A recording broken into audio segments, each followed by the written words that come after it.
This dude did a 10-hit combo. This dude's doing strings. He can't be grabbed neither, bruh. The fuck is this?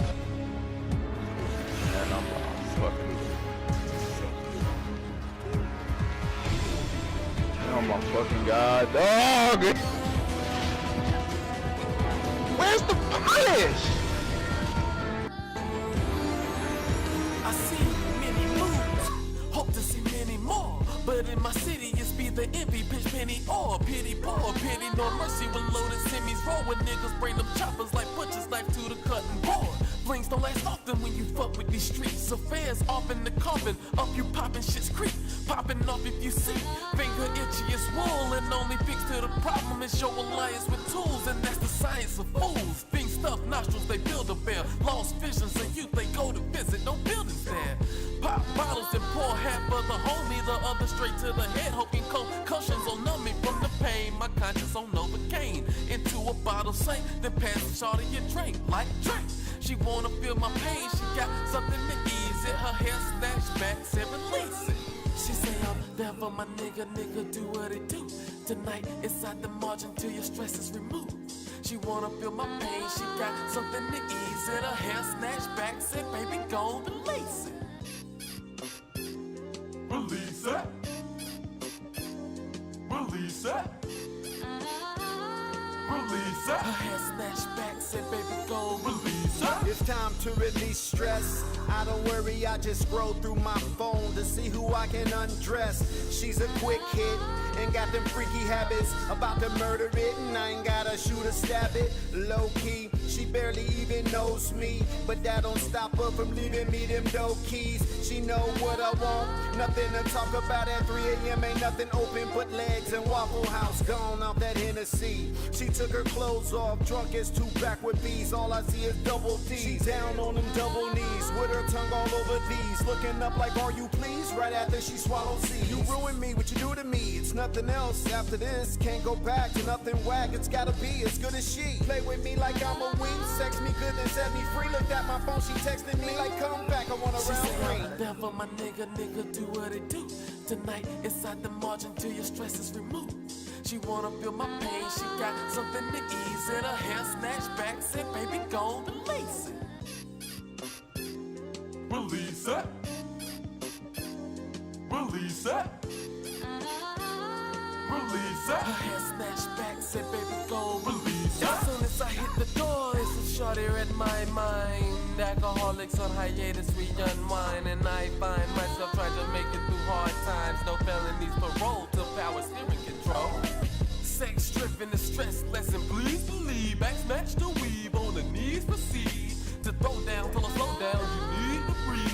Till she go down and she blow ground, she stress relieved. Get low down and I throw pound till too deep in her throat sound. And she choked up and I broke down. Steamboat letting that smoke out and I stayed up and she stayed down. That tongue sliding like playground. It's AK to that face now like yes indeed. She not usually this down for the team, but tonight she said, boy, when you ready, go release that. Release that. Release that. She said I'm there for my nigga, do what it do. Tonight inside the margin till your stress is removed. She wanna feel my pain, she got something to ease it. Her hair snatched back, said baby go release it. Release it. Release it. Release it. Her hair snatched back, said baby go Release it.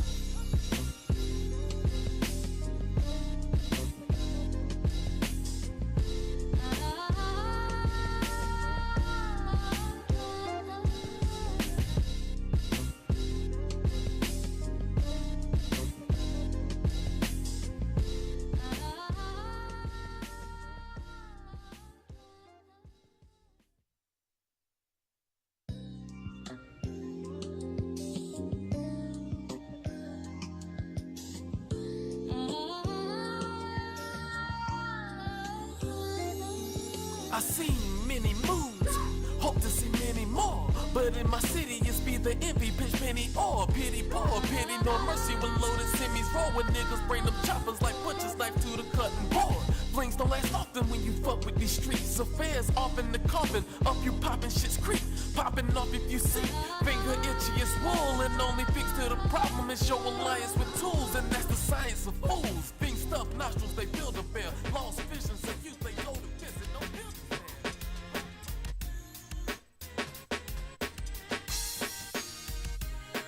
there. It's Tekken Tech.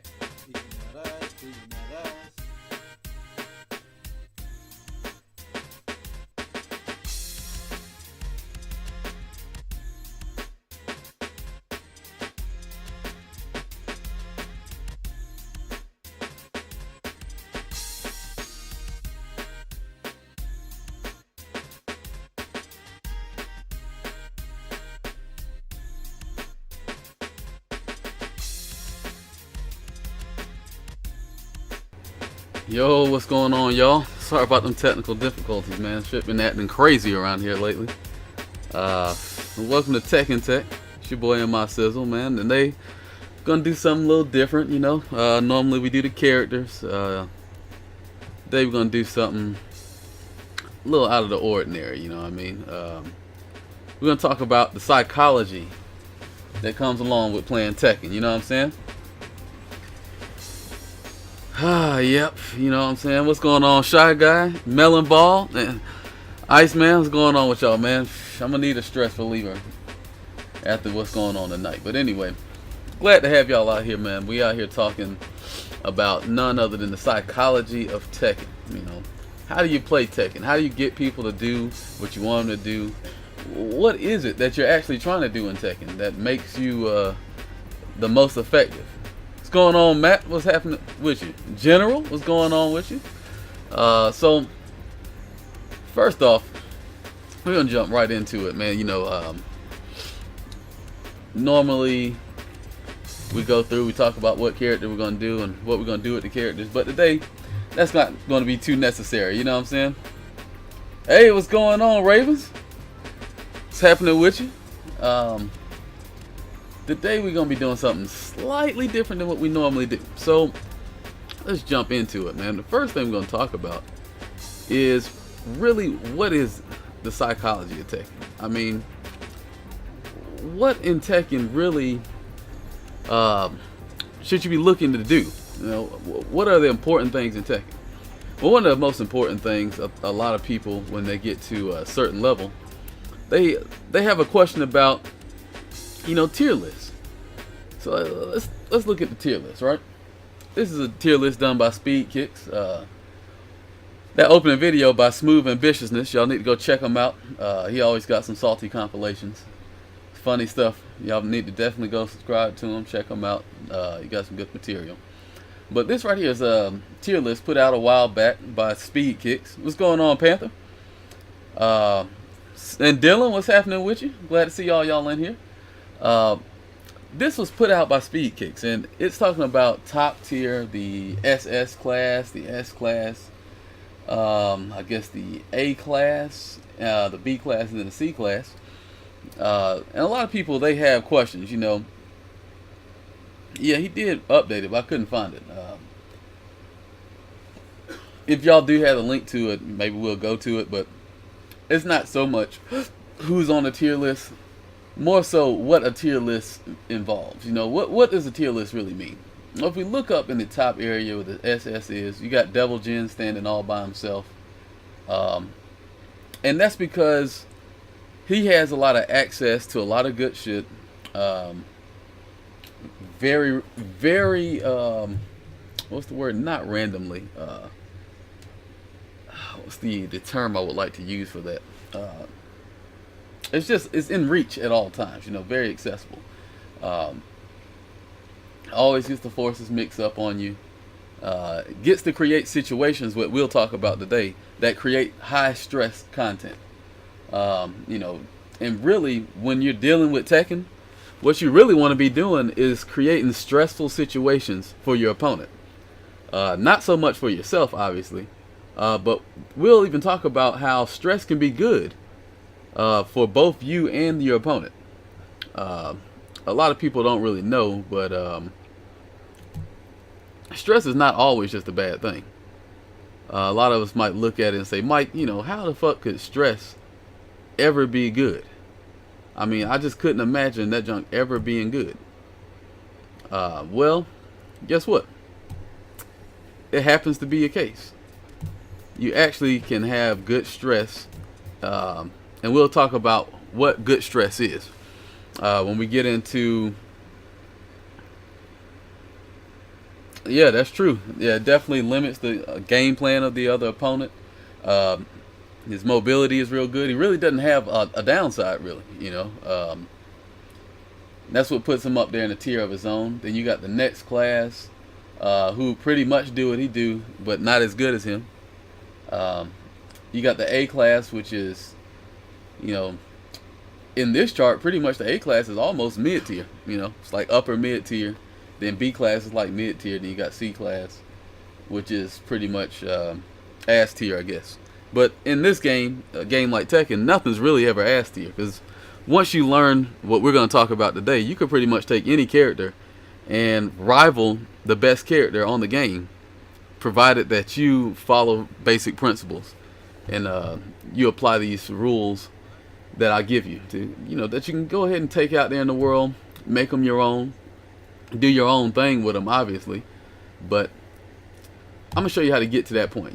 This is all from the perspective of once being a top player. Maybe not so much a top player now, or not known as a top player now, but definitely having the same knowledge. I understand what it takes to be a top player, and one of these things that is uncompromising is being able to pretty much exert all the psychological advantages over your opponent that you possibly can.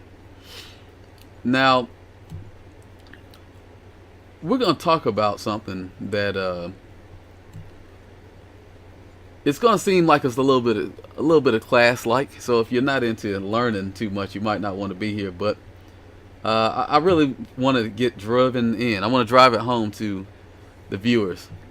I really want you to understand what's going on. So right now, let's look at what's going on, man. We got people who deal with stress in different ways, okay? We got people that deal with stress in a type of fashion where they just get right off. They get unkiltered, they start looking real crazy. They feel like they can't group themselves back together. Yeah, something like that, NPO. They look something like that. You got people who, when they get stressed, they have this kind of look on their face. They have the look that's something like that. It's kind of like, man, they're sweating, gripping their head. You know what I'm saying? Some people, when they get stressed, they don't really deal with it all that well. Other people, they don't necessarily let the stress get to them. I'm trying to get you to develop to a person who doesn't get stressed and bogged down very well by the opponent. Now, we all know we've been to tournaments. If you have not been to tournaments before, they can definitely be somewhat of an intimidating place. I mean, not always. You normally get used to it after a while if you go so much. But even for top players, when you have so much going on, I mean, not only have you having to worry about your opponents and what they're going to do, you also have to worry about what's surrounding. And a lot of the times, especially come to like an Atlanta tournament, it gets wild. You know what I'm saying? The crowd is just as much a factor as anybody else. You may have the crowd like this right behind your neck. You're up on the stage, they're cheering. They may not be cheering for you, they may be cheering for your opponent. And you got to sit there and eat that, take that, man. And it definitely become a very stressful situation. And I know you keep hearing me talk about stress. So let's talk about stress. So what exactly is stress, and how does it affect us? Well, what we're going to look at first is going to be called the stress response system. This is going to be a little bit off the subject of Tekken, but going to try to get y'all to understand what exactly is the stress response. As we look at it, most of us pretty familiar with stress response. It's like pretty much our biological reaction, and it occurs when we perceive threats to our safety. Now, obviously, when playing the game, we don't have to worry about that. You don't have to worry about somebody trying to kill you unless maybe you beat their ass. You triple perfect them on stream. You might need to get the fuck up out of there. But we're not talking about that kind of stress. We are talking about how people can use this in the game as a way to perceive danger in the game. So their health getting low, they're like, man, fuck, I'm about to die, man. I don't want to die no time soon, man. I don't know what to do. And the delivery came. Was it a hot chick or was it some weak ass nigga? No, just. Oh no, sweet ass nigga. Anyway,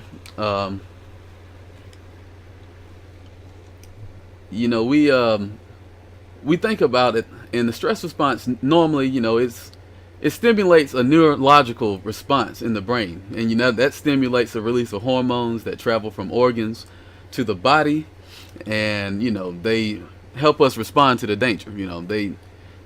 They get you from maybe not knowing what's going on to being more responsive. And the most important player in the stress response is a hormone called cortisol.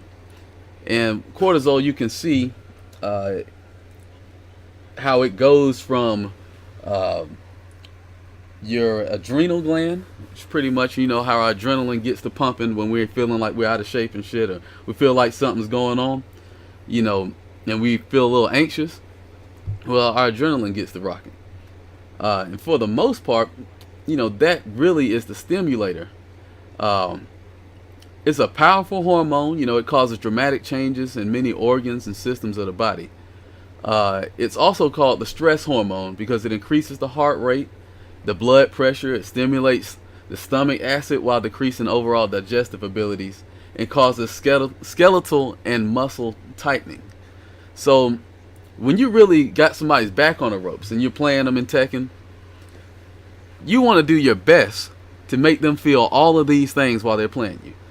They may already come on the stage or step up to the game because they don't know who you are. They don't know what they expect.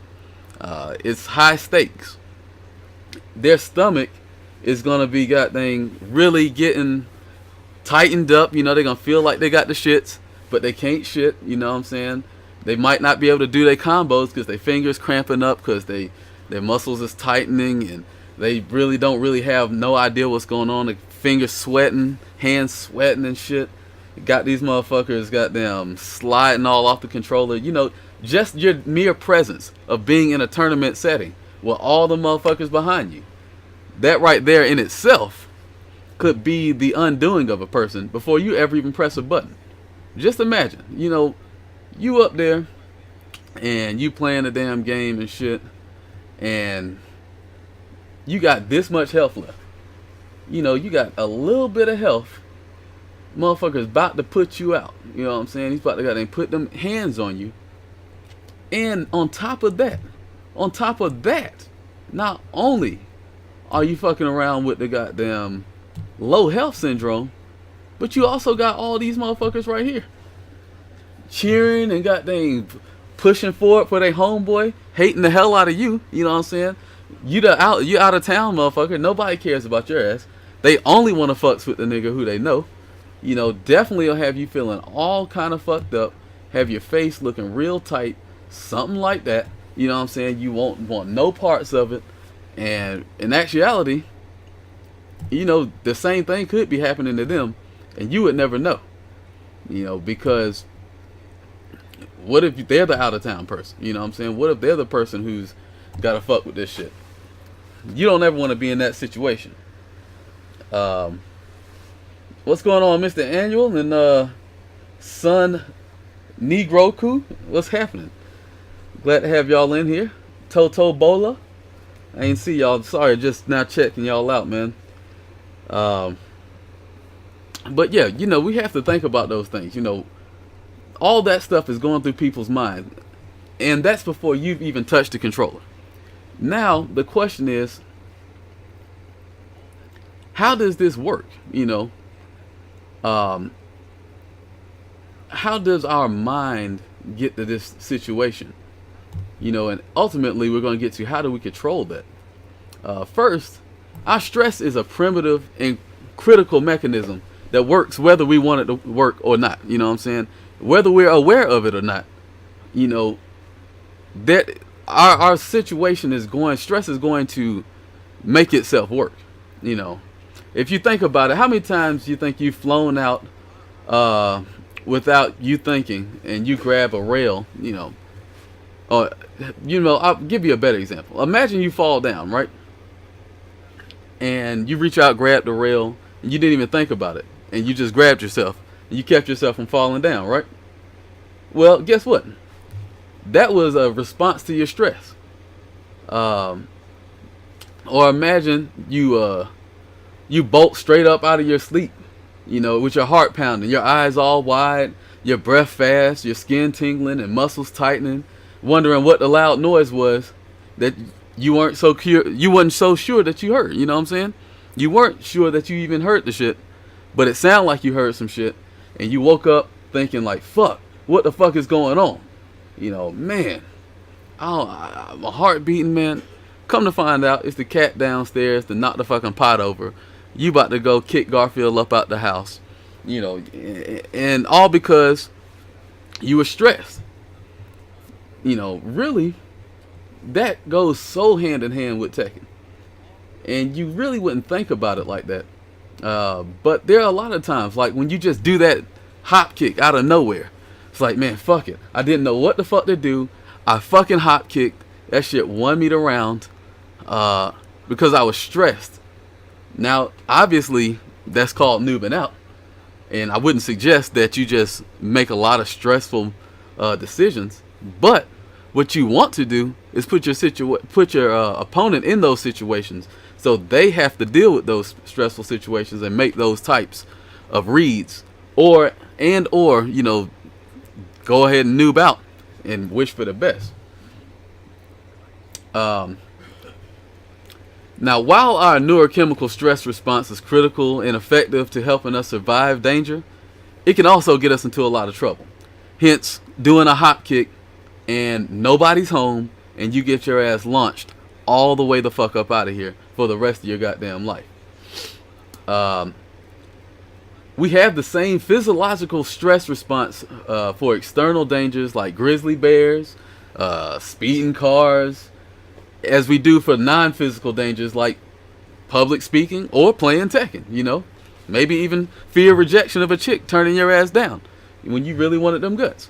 It just really depends on how you built. I ain't built like that, man. I ain't never been scared. You know what I'm saying? I talk to a chick. She kicked me down. You know what I'm saying? I get back up, dust it off, and talk to the next one. You know how I am? But that's because I built up my stress responders. You know what I'm saying? I let them know, listen, bro, we not sweating nah chick, okay? Just like I ain't sweating nan match. None of these fools out here gonna get me up off my game. You know what I'm saying? So how does this really help us? I'm talking a lot, I'm running my mouth, I'm showing y'all diagrams and shit, but how the fuck does this really even do anything? Well, let's look at it like this. Let me show y'all something they call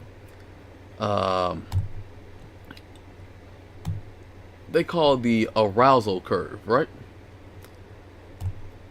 Now, I think you'll probably get this pretty instantly once you see it, but I'll explain it anyway. There's something called the arousal curve. And basically, you tie this in with Tekken very well because you have a performance that is tied in to your levels of stress and anxiety. So, to put it to you, you look at the chart, you see you got low, medium, and high performance, right? This curve is basically your arousal or interest level in what you're dealing with, and also how much stress you're going to be dealing with in the situation. When your stress levels are low, let's say you're playing somebody and you know they're just standing back, they're not doing shit, they're not putting any stress on you. Well, believe it or not, a lot of the times that's difficult for people to deal with. Reason being is because they're not entertained, they don't feel really engaged, so they just run up and do crazy shit, and they're not putting a whole bunch of thought into a lot of what they're doing, and therefore you're getting an underwhelmed, low performance out of it. I mean, you may go over there and win with that tactic. You might have Paul, you just go over there and do low sweep, do death fist, and that might be enough to get you where you want to be.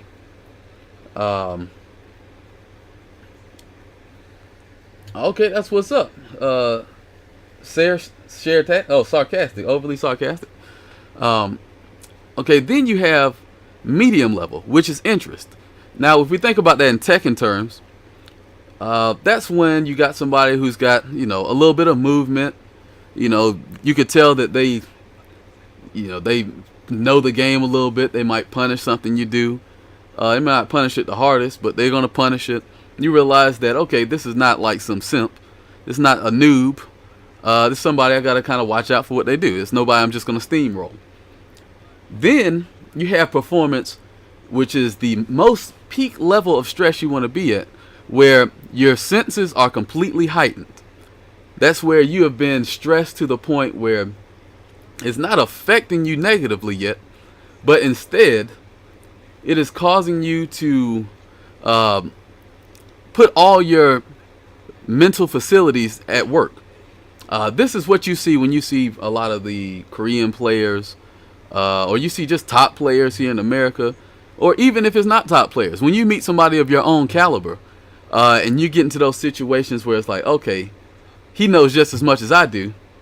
Now we can play a battle of the wits. Let's see what we can do with this. Can we go, if I sidestep, is he going to effectively stop me from sidestepping, backdashing? How is he going to react to what I'm doing? And vice versa. How am I going to react to what they're doing?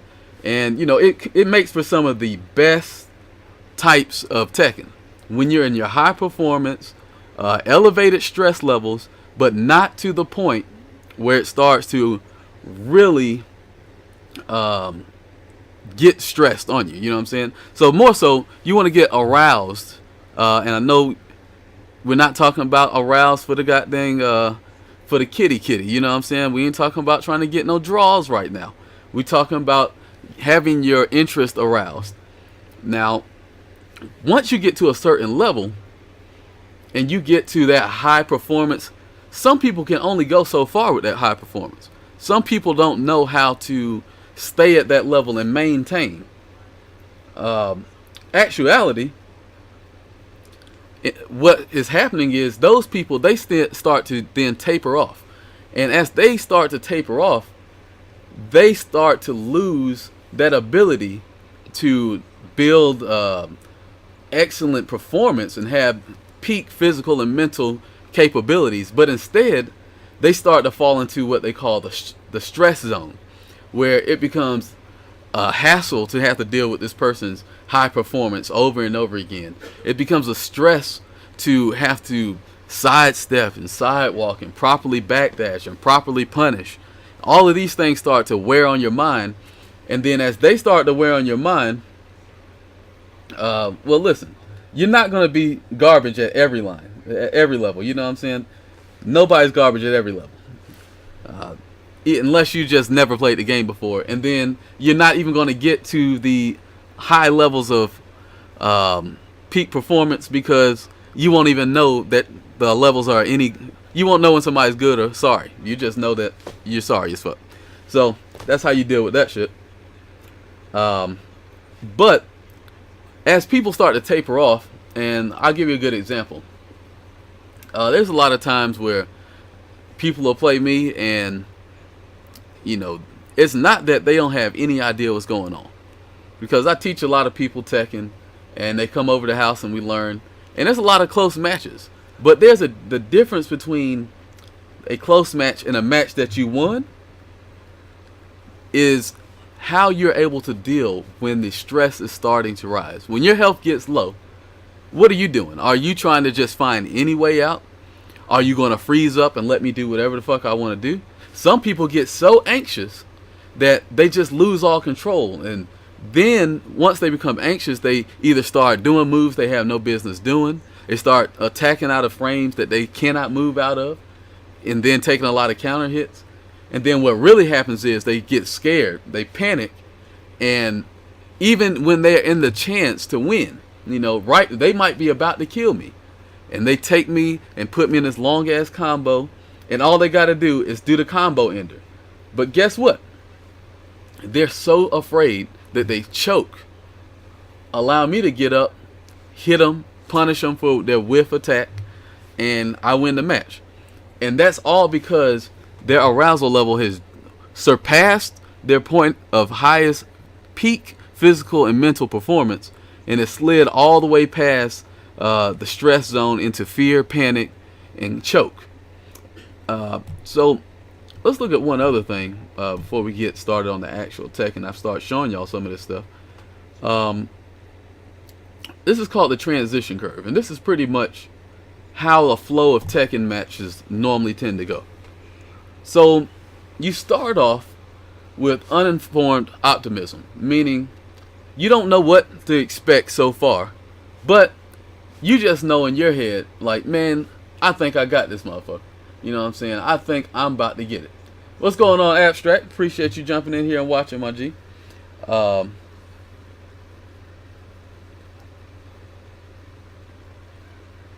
Yeah, a lot of people have that problem, Scott. Yeah, a lot of people, they get up in the screen and, you know, it's kind of pretty much like, man, they just give it up. They're so close they can taste victory, and they don't like the way the shit tastes, so they tip their glass over. You know what I'm saying? That happens to a lot of folks. But right now we're going to go back into this, and we're talking about uninformed optimism. So uninformed optimism is pretty much like you don't have any idea of what is to be expected, so all you're thinking is good things. You're like, fuck it, you know what, I'm about to beat this fool's ass. He's trash, he don't know nothing. I'm just gonna put these mix-ups on him. I'm gonna mix his ass up. You don't know if that motherfucker knows how to get out of all your mix-ups. You don't know if he knows how to properly punish, or what happens. So then let's say you're playing with Kazuya and you're like, fuck it, you know what, I'm gonna crouch dash up on this fool, and I know what I'm gonna do. I'm gonna fucking do while standing 3 out of crouch dash, just in case he try to sidestep or he try to duck this hell sweep. I'm gonna tear his ass up with that shit. And then you do that shit, and let's say you're fighting King, and the King player reversals your mid kick. Now you're mind fucked. You're like, what the fuck? Why the fuck would he do that? How did he know I was gonna do that shit? That then gets to point number 2, informed pessimism.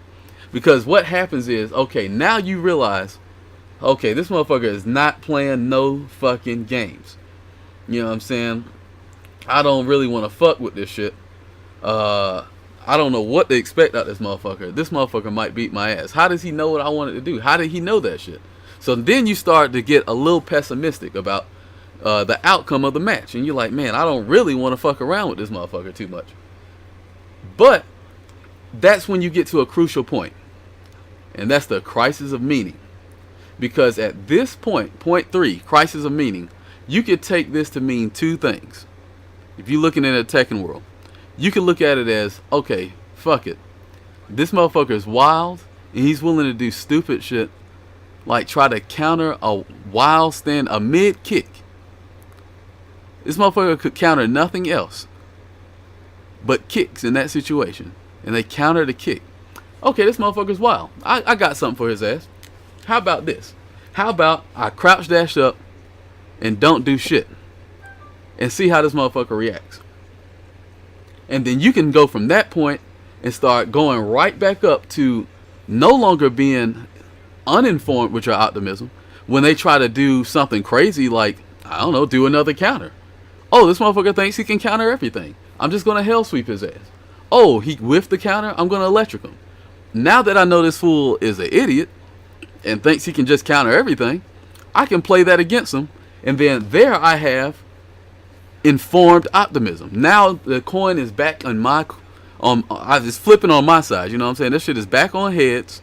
I'm calling all the shots. I'm about to beat the brakes off this fool. I'm gonna set him up, put him in the same predicament. I already know how he's likely to react, and then I'm gonna tear his ass out the frame. That's the informed optimism side. However, that's not the only route you could possibly take, because you could take the crash and burn route, which unfortunately is what a lot of people take. A lot of people, they get their shit blocked, especially their big moves, the shit that they just knew was going to hit, what they felt was just the most unpredictable thing for them to do. And we'll go back to what we were talking about, where we do the crouch dash to while standing 3, and they counted the crouch dash while standing 3, and now we're completely mind fucked, and so we can't believe it. And so instead of trying to test them, we say fuck it. Well, I'm gonna go with the hell sweep, and then they block the hell sweep, and it's like, oh fuck, this motherfucker knows everything I'm going to do. How could this possibly be? This motherfucker blocked my hell sweep. He counted my leg. How is this motherfucker doing this shit? Okay, I'm gonna go throw an electric. He ducked my electric. Oh, I'm fucked. I'm fucked. And just because you lost that first round, a lot of people will take that and lose, get no round brown 2 times in a row, because they're completely mind fucked off of one circumstance that, when they got informed, they let the pessimism drive them all the way down to crash and burn status. That is not what I want for the people that are in this chat, okay? I do not want y'all to ever run up into this type of situation. You know, in fact, what I want you to do is be able to be under pressure and not look like this guy, you know, that we brought up earlier. We don't want you looking crazy like this motherfucker, because he was looking pretty rough. Definitely don't want you coming out the tournament looking anything like this. In fact, what I want you to do when you get a little pressure on you, I want you to come out the tournament and be like, you know what, man, I was under a lot of fucking pressure, man. You know what I'm saying? Shit was real rough for me. I thought I was going to lose that shit, man, but you know what? That shit really was not a problem like that. You know what I mean? I actually got this shit under control. In fact, when I'm under fire, you know what I do? I keep it cool. You know what I'm saying? Ice cold. 100%. One and done a nigga. Get him the fuck up out of here. And once you get under that pressure, you can be walking up with your head held high, looking something like this motherfucker right here. You know what I'm saying? Grace under fire. No problem.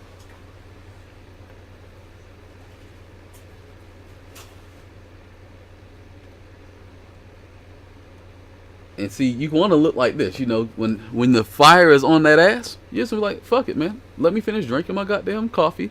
It's no big deal. I'll go grab the damn fire hose. I'll go grab the water hose and spray this shit down. I'll get the fire extinguisher. I got house insurance. You know, I ain't lighting none of this shit in my apartment. No way. I'm finna just go handle this shit. I'm gonna go call the goddamn fire department. Get them to come clean the shit up.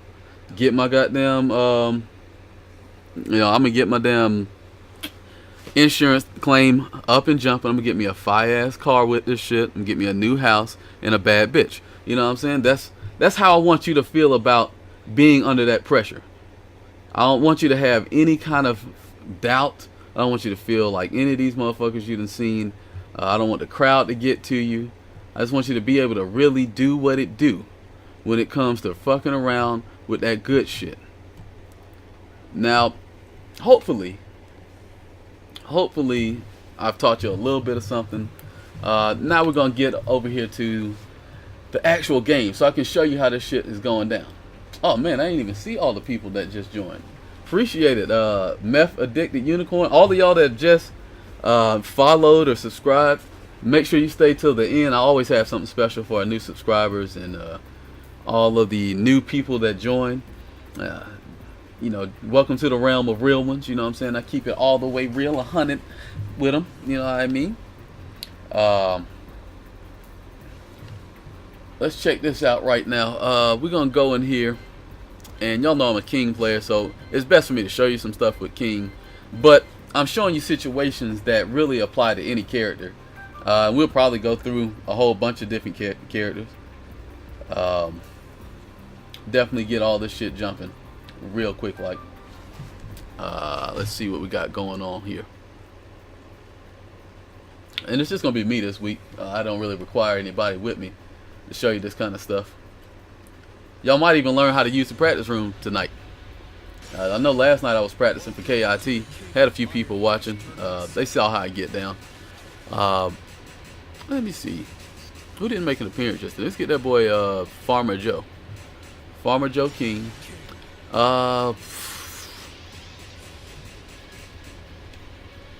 Leo. Okay. Good example. Oh, thanks for the follow, Etro Knight, and it's Rez FGC. Appreciate y'all jumping into the realm of real ones. You know what I mean? Yeah, I'm gonna be traveling tomorrow. Tomorrow when I get off of work, it's gonna be me. Oh yeah, I'll let you hold something, bro. What you want to hold, man? I'll give you $1, bro. Get you right in these streets.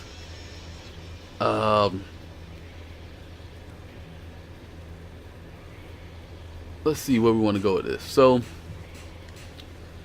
we're gonna go to our favorite little training spot. You know how we rocking this joint every week, getting it done. By the way, I think shirts are getting produced. They may be on sale next week, so y'all get y'all a fire ass. You can't see that shit. Fire ass Tekken House shirt. I think they'll be produced within next week. Talks already went down, so I know how much they are. Supposed to be getting something back for somebody today, but you know, y'all know how the deal is.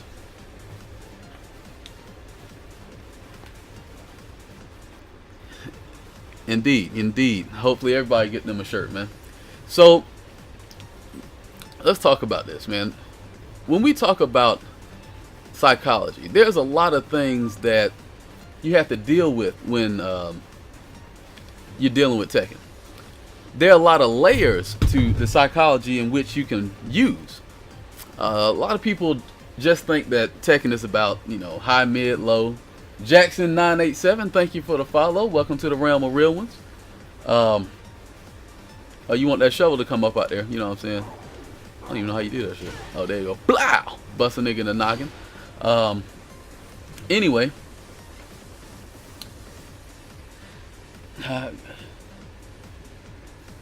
Oh, no. Hey, man, it's okay, man. I appreciate you trying to put me on the goddamn stream world, man. It's like, hey, okay. Oh, that shit popped up 2 times for him. Like Gucci. Alright, so let me switch the screen around for y'all real quick so y'all can get a better look more at the characters. Y'all don't want to look at me, man. I know I'm a fly-ass looking nigga, but, you know, your girl might walk in the room and see if you're looking at the computer and shit. She might ask you who I am, and there ain't nothing I can do about that, bro. Nothing I can do about that. So let me get y'all right on this. Appreciate all of the follows. And if this is y'all first time here, man, let me let you know. We get in depth with all the characters every week. So I'm trying to get everybody right in Tekken. So basically, let's talk about different things in Tekken. Obviously, we have the high, you got the mid, and you got the low mix-up, right? A lot of the times, these mix-ups, hey man, I'm sorry about that, bro. You know what I'm saying? Blue tuna, man. My bad, bro. It's okay, bro. You know, I'll give it back to you, man. I ain't trying to weigh her down. I ain't trying to weigh down my pockets. Chicks be costing too much a lot of times. You know what I'm saying? I'm just trying to live out in these streets, get my peeps good and goddamn Tekken. But anyway, let me see who just followed. I can't really tell no more. Gotta look up here on the screen. Doing a whole lot with a little bit of help. You know what I mean? Alright, so I think Toto Ebola. I don't think I said your name. Thanks. Shinko Hiko. Dirty Draws. That's a fucking name I can stand by. That nigga Dirty Draws. Streaking on all the competition. Thanks for the host, Kingsley, and goddamn. Oh, I guess you hosted twice. Thanks for the follow, Miss Phalis? I said miss. That shit does not say miss at all. Mishima Wins, thanks for the follow. Vin Nozias. Listen, man, I can't see this shit. But y'all know what's up. Y'all know what I'm talking about, man. Hey, man. Dirty Draws with the fire-ass name. Oh, that nigga Carlos, I'll tell you what you missed. You missed about 15 minutes of the show. You missed all of the psychology is already went down, bro. You done missed the whole damn class, bro. You late as fuck. You need to stay after class for detention. Get your ass whooped. You know what I mean? That's what's going to happen for you, bro. Anyway, so you got the basic Tekken. You got highs, mids, lows, right? Now, what can we do with these high, mids, lows? Most situations in Tekken, you want to use your jab. Your jab is like the base of all of the game. You know, this jab always going to be, typically going to be your fastest move that you can do from standing position. It's going to be 10 frames. Going to be, if you just do one jab, it's plus on block, which means basically if I make you block a jab, let's see if we can do this. I can show this to you. We're going to have stand guard, and then we're going to have mimic. So what I'm going to do is I'm going to make her block or him block. Don't really know what the fuck Leo is. Been on the game all this time, still can't figure that shit out. Anyway, I'm going to do a jab, and then I'm going to do another jab. What's going to happen is when you set up the character for mimic, or it's the second option, they're just going to mimic whatever you do. Whatever button you press, whatever direction you press, command you put in, they're just going to mimic that shit. Now, when you do a jab, you see how you try to jab back? Automatically +1. Automatically going to get that counter hit popping. That's with most of the cast. There are some exceptions, like I believe Jack, if you do his jab, I don't think it gives enough frame advantage for you to do another jab and be uninterruptible. But you may be able to do forward 2, which will be uninterruptible. We'll take that in the lab. We'll check it out. But for the most part, most characters, their jab is going to give them +1, which makes their next jab uninterruptible. Sorry, y'all. I got these onion rings and fries, so I'll be chomping down while I'm teaching y'all a lesson. Oh, these shits look real good, too.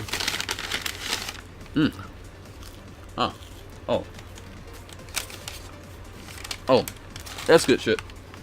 That's good shit.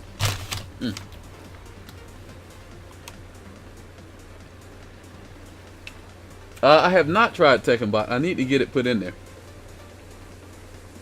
Listen, man, I know y'all saying it's a girl, but sometimes in the books they be saying it's a damn dude. I don't know. It don't matter that much to me because I don't play with the motherfucker that much. But give you a good example. Let's see what happens if I make her block.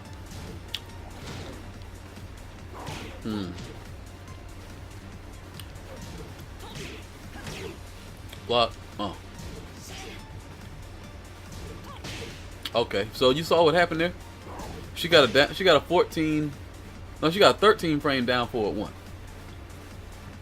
My 14 frame. Sorry, she has a 13 frame down forward 1. I have a 14 frame down forward 1. But because I had that extra frame of advantage, it causes that to trade. Well, guess what? When she does her back 1 and my back 1, they're both 12 frames. So let's see what that looks like. Let me see if you can. I think I'll throw something at her. Okay. Oh, also when you use this function, as long as you're pressing the command in, it won't reset. You know what I'm saying? Oh, MPO, thanks for the goddamn prime. You done stepped up from a goddamn real one to a OG. Oh, jizzle for rizzle, my nig. Tekken House OG. Appreciate you, my nig.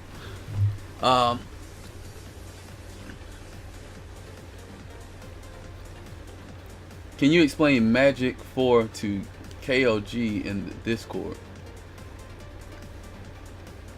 I don't know if you're talking to me or not, but If you got a Discord, you want me to get in there and teach somebody something, I'll teach it to them. But basically, what you have going on here. Sorry, I'm trying to throw something at it so I can activate a block. Okay. When somebody does a move that is of equal frames after this, you're gonna always beat them out. That's layer number 1, frame advantage. So you go check out Tekken Chicken. You go check that out, and you can see how much frames different moves give you. Definitely something you want to look into if you're serious about trying to get good in Tekken. You almost, I ain't gonna say you can't get good in Tekken not knowing frames. It will be very difficult to be good in Tekken and not know anything about frames. So what you want to do here, a lot of times you want to use your jab as a way to set up your offense. You can use it to continue offense, or you can use it to escape their defense. Escape their offense. So let's say, fuck, it's hard to do this without a person, but let's say that we do something like repeat action. If she does a jab, she has the opportunity to jab, sidestep. We're gonna do several situations. So we're gonna do jab, 1, 2, right? I should not be able to interrupt that. I didn't even fucking record that. Jab, 1, 2. And I did some fucking stance. I didn't mean to do that either. So let's try it one last time. I'm gonna do jab, 1, 2. Then we're gonna do jab, sidestep, down, forward, 2, which I did not record.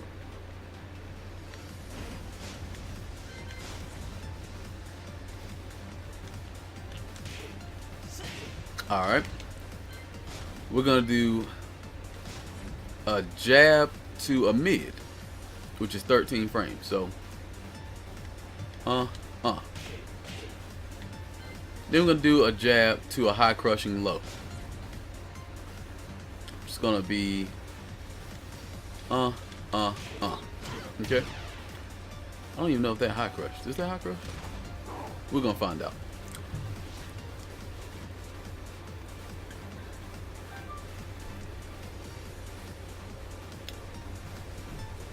Yeah, a lot of folks don't know goddamn frames, but what's going on, Chin Whiskers? You know, those are special breeds of folks, man. You know, and it also depends on what you like to play with, because that goes into another part we have, we're going to talk about, which is the heart, the mind, and the body. All three are different types of players. Damn. Make sure your combos is like these onion rings, hitting like a motherfucker, okay? You shits are great. Anyway, back to what I was saying. So we're going to play these scenarios. I'm going to jab in all situations, just so you can see what the different things are that happen when you try to jab back. Alright, so I tried the 1, 2, I got high crush.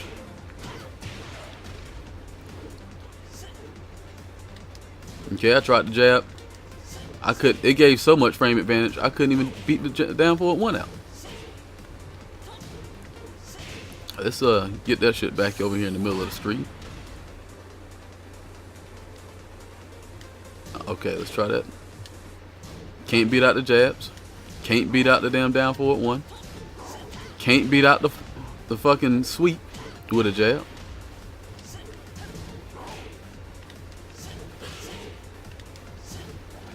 And barely touched that. If I had did that a little bit faster, guess what would have happened? Would have got toe up on the side step. So you see how the jab sets up a lot of offense. When you really think about, oh yeah, shout out to Corey Gaming. Yeah, that's I think he had a talk about that too. That's definitely been something that's been around for a long time. But yeah, when you think about the jab, it's your setup to doing a lot of the good shit. A lot of situations aren't going to be as cut and dry like that. Like her jab allowed her to do an uninterruptible mid off of a jab. A lot of times you're not getting that. I'm actually very surprised that that was even the case. I'm going to actually check that again because I don't know that I've ever seen that happen before. What did we do? The highs and then the side step. Fuck it. We'll just record it again. Alright, let's see what's going on with it. I didn't think so. I did not think that was the case. So, always got to make sure you check yourself and then double check yourself when you're practicing, because you don't ever want to be in a situation where, and I know what happened, I probably got counter hit by the 1-2 or some shit and then tried to jab. That's probably what happened. So we look at the jab situation, and what that does is, what's going on, Keldrum? Yeah, I play with viewers from time to time, man. Okay. That's what's happening. So right now, when we look at it, our basis for the setup of our psychology is getting our advantage. Let's get our frame advantage. But if you're playing against an opponent that knows that you're trying to get frame advantage, right? And they're like, fuck it, they want to put their mix up on, they may not let you get that jab off. They may be thinking to themselves, fuck it, this motherfucker will run up and try to do a jab. I'm gonna hit him way before he get there. Now there's a lot of questionable tactics that people make sometimes, and some things that seem questionable to you but make all the sense in the world. Good example, the other day I had someone here and I was showing them how I could use forward 1, right? So they were asking about King's offense. You want to get frame advantage from different moves. King has down back 3, so that gives a +1. It high crushes, it gives an advantage, but it's kind of slow and seeable, so people can definitely take care of that shit, get that shit up out of there. You got down 3, which gives +1, so it makes that jab uninterruptible. Essentially, this is the same as making them block that. Once you get them in a situation where they get hit by that, you know, you got your offense. Now, basic Yomi layers when you play Tekken is really get the advantage and use it to move, whether that's back up. If you anticipate them swinging, you back up and you allow them to swing. So let's say we do something like this.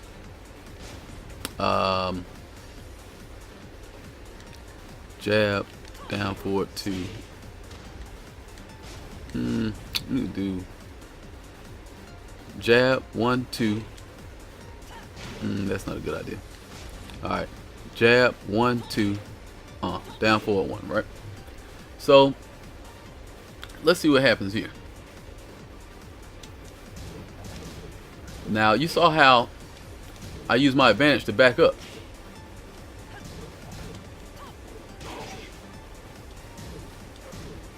Another thing you can do, if you know they're going linear, you can do a sidewalk or side step. This move seems to have some tracking on it, so what you'll do in that situation, you back up. Once you back up, if you see them move forward, you could punish with a launcher or whatever attack you want to really use in them situations.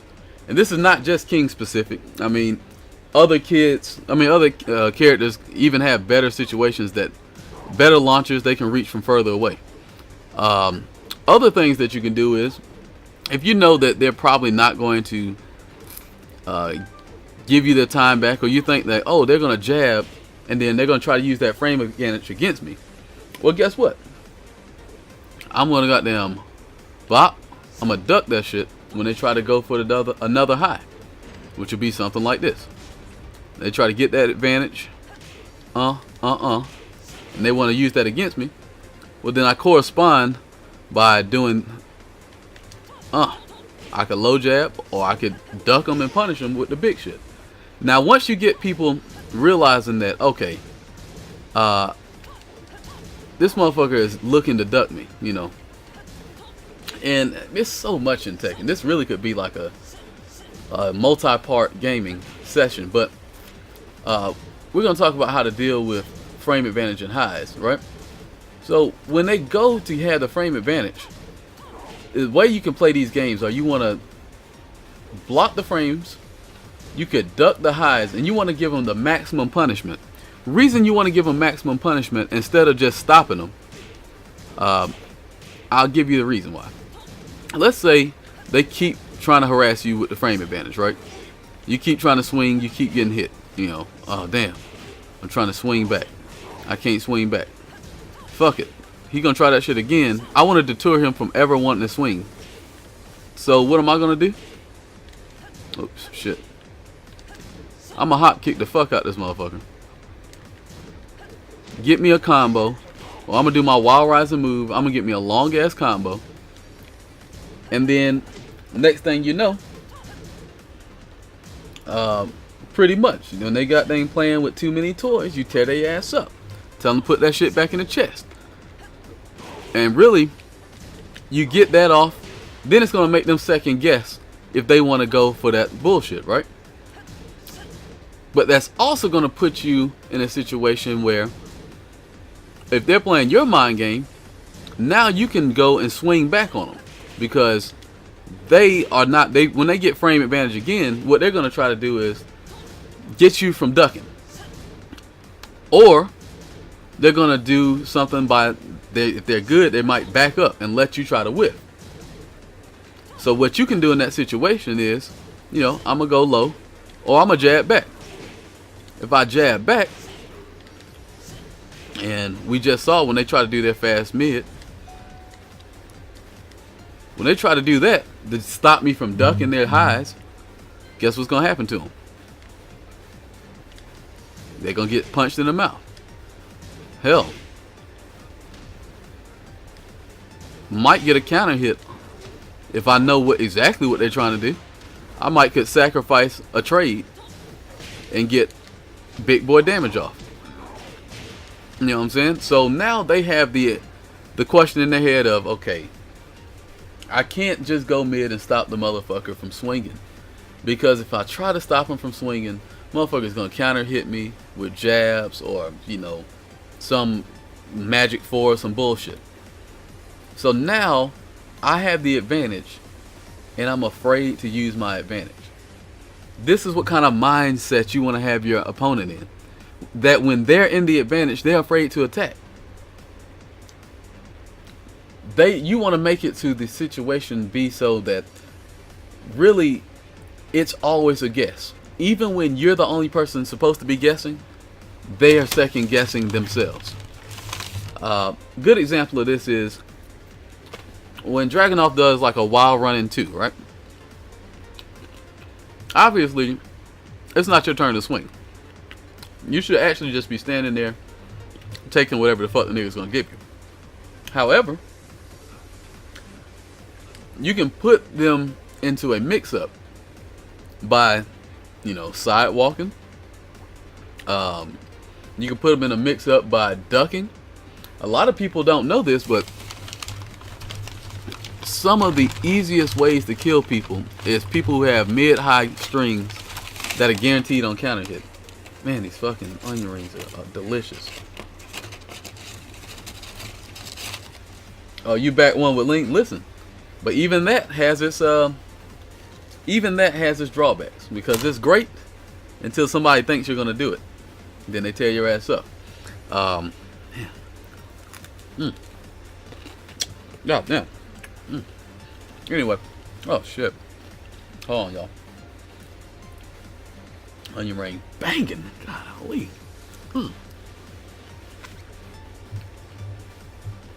Jeez Louise, that shit was good. Have a nice day. Thank you for the follow. Man's Many, thanks for the follow. I appreciate it. Hope I ain't missed nobody else. Damn, like I was saying, before I was tearing that damn onion ring up, that shit was delicious. You want to put them in situations where their advantage means absolutely nothing to you. It's just another guess. A harder guess, but another guess. You know what I mean? So let's talk about what that looks like. Let's say I put you in this much advantage, right? And king is plus 14 in this situation. So this is a little extreme, but let's say I put it on block and king, yeah, king do got some advantage moves. So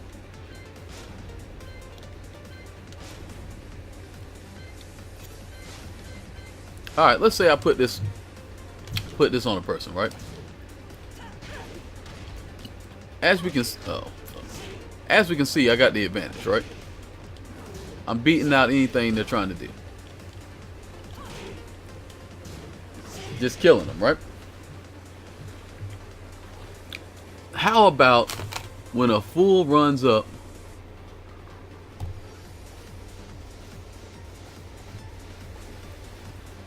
hell yeah, got to goddamn get my supersonic form on, bro. I always thought that was fucked up. They definitely stole that shit straight from goddamn Dragon Ball. Nobody ever gave a fuck about that shit. Anyway, so I get my advantage. There's nothing they could do, or so they would have you believe.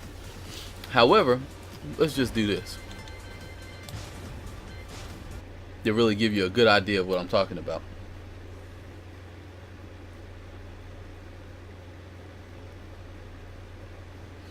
How do you do the mic? Oh, the M is capitalized.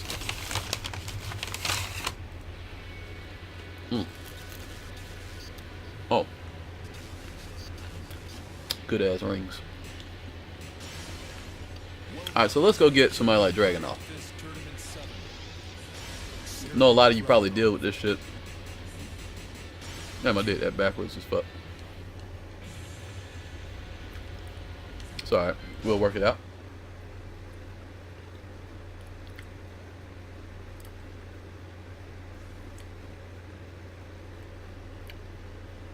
Hell yeah. Walk around and hit somebody with taunt jet upper, boy. Them motherfuckers is not. They don't want no parts.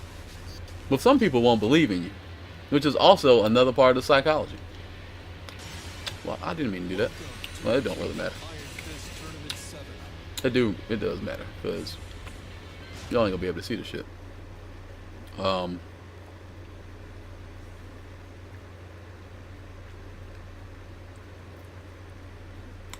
Yeah, but there is something you can do about it. I'm gonna show that to you too, if I can remember. All right, so we don't play no playing as king. Let's get the golden child. Get this man Dragunov.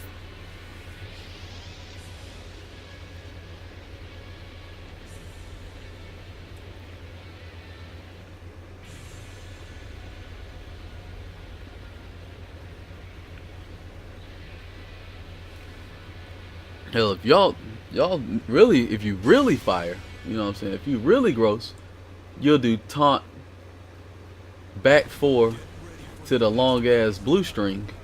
Take all the nigga life.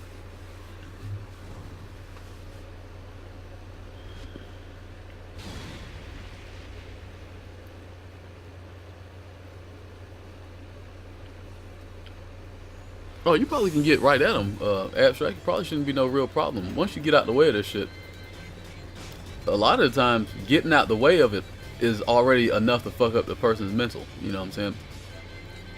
And really, that's what, like I said, that's all this show is really about. How to get into their minds. How to fuck up what they want to do.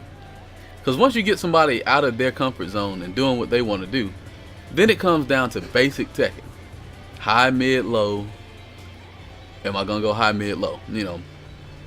Once you get a person down to basic form, all they can think to do is, I'm going to run up and do a mid, or I'm going to run up and do a low. That means they're not thinking about sidestepping. That means they're not thinking about getting frame advantage. They're just thinking about hitting you. And once you have somebody who's only worried about hitting you, the game is all the way in your favor. So let's look at this. Okay, I'm recording.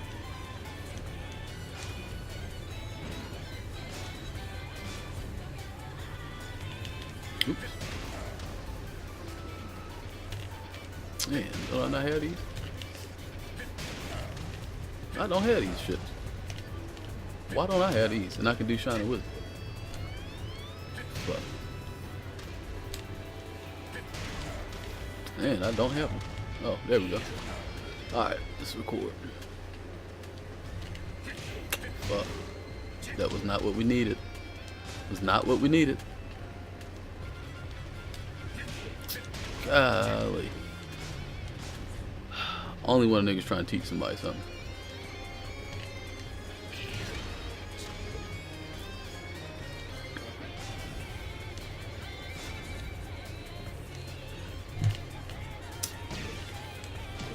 Alright. That definitely wasn't what I needed to come out.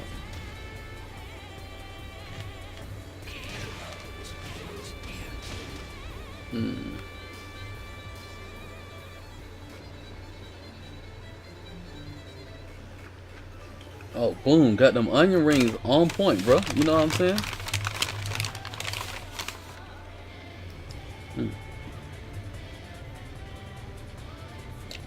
No, I didn't see that. I don't even know who J King is.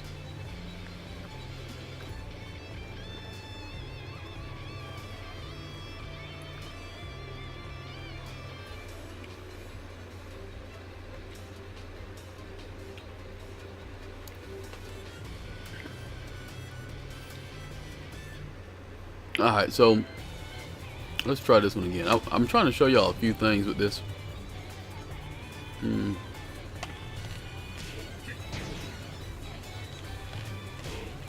But let's deal with the one we got right now. Alright, so once you block this shit. What? Oh, it didn't even register the shit?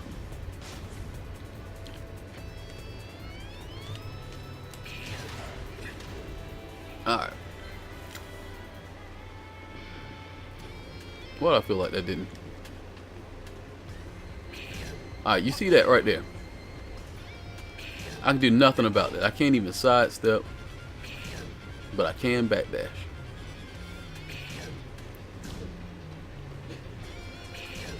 Depending on where they hit me with. If they hit me with the tip, I can backdash out the way. So let's say they try to hit you back there because they want to counter hit you, right? Oh shit, I didn't know nigga was gonna be back there. Okay, so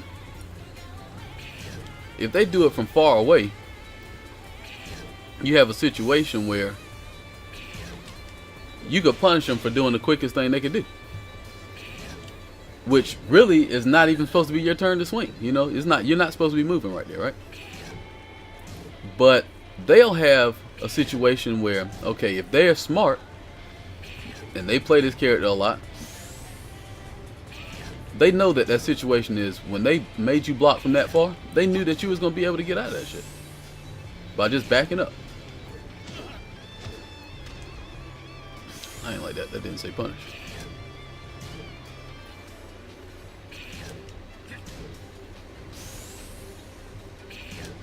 So basically what's going to happen here is once you get to a situation where you can start spacing out the down forward one, which is not going to be easy. You know, you have to really be max distance, right?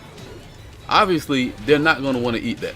You know, they're not going to eat no combo because they did forward 2. They did a running 2, and then next thing you know, they got hop kick because they did down forward 1, thinking that was the fastest shit they could do. So then they might be like, well, fuck it. If he gonna backdash, I got something for his ass. I'm a low kick. Well, no, I'm gonna do something that reach out there. I'm gonna do down forward 4. Now you probably can't do nothing about down forward 4, except counter it. Well, at least with king, you can counter it if you have a counter. However, once they do down forward 4, if you block it, guess what? It's your turn to swing. It's no longer their time to go.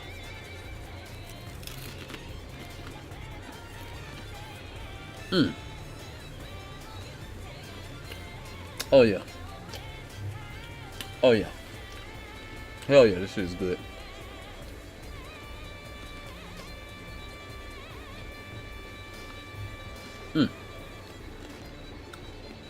Alright, I'm gonna check that out in a little bit, my G. Oh, that shit was so good.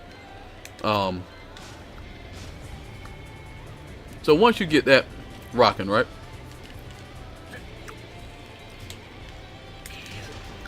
They might go for something like that. That I definitely did not record, so I'll do it again.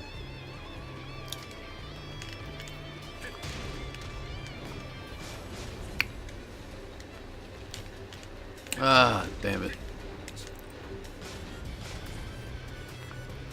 Let's just get the full running one. Fuck it. That still didn't do that shit.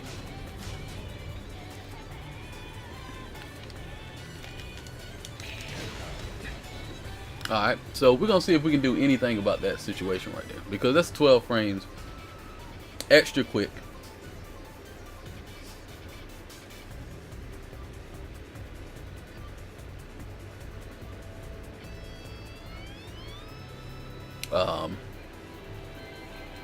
Yeah, you definitely have to have already got the taunt off. Just like you can just do it at any point in the time, or even if you hit them with your rage drive, your rage arch, it'll automatically give you the blue fist.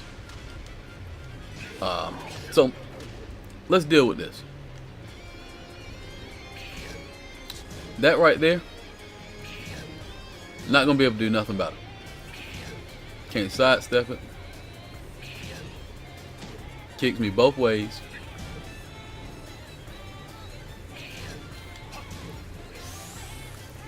Can't back out of it because it's too far away. It reaches too far out.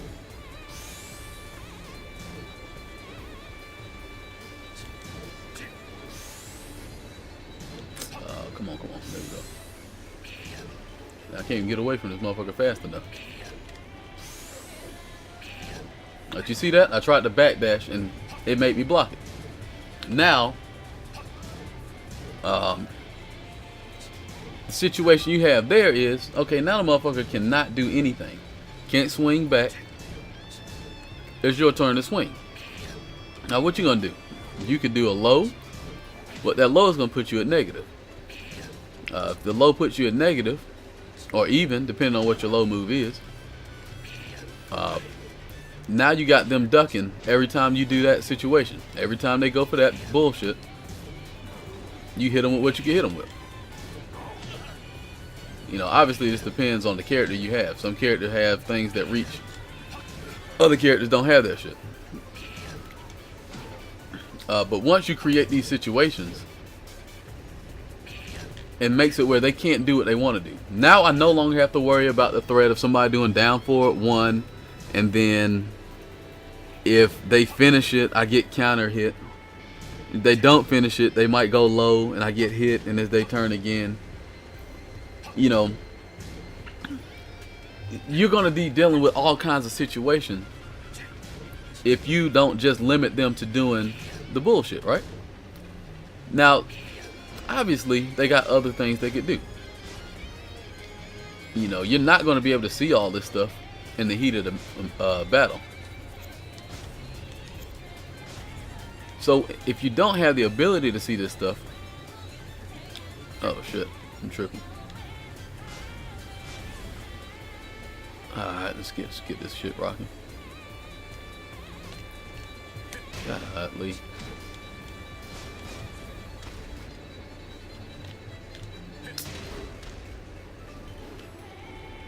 Alright.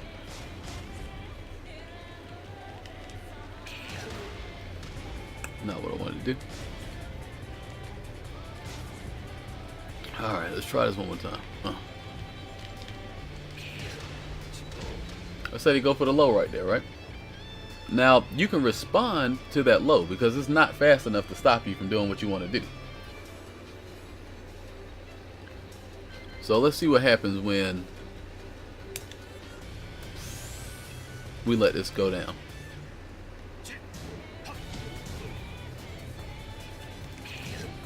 Oh, hop kick time. Whoa, did this nigga just do his own move? How the fuck he do that? Look at that. Now, clearly, I'm not at the advantage, right? Why would I ever go for that? Because I know down forward 1 is going to clean anything I do. Hell, if he did down forward 2, he would clean me in that situation. Because he's +4 on block, right? But what you want to have happen is you want a motherfucker to always constantly be guessing.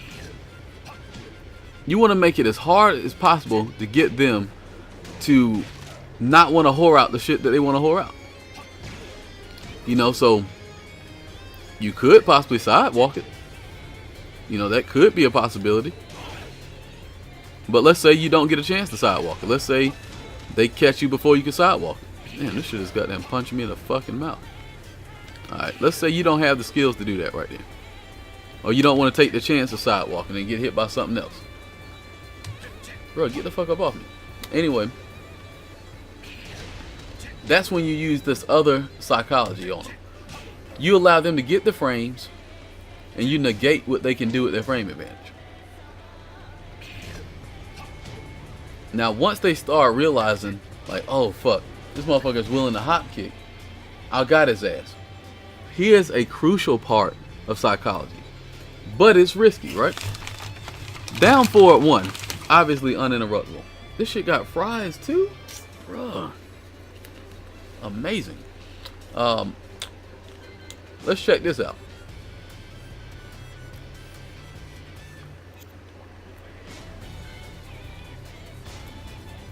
We're gonna try to do this shit with another setup, right? So we're gonna back up, we're gonna run, and this time we're gonna do down forward 2.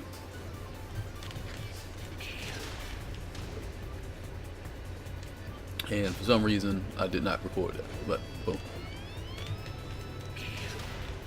Alright, we know that if we duck that shit's gonna pop us square in the mouth. No problem, no questions asked. We know that we cannot interrupt this right here.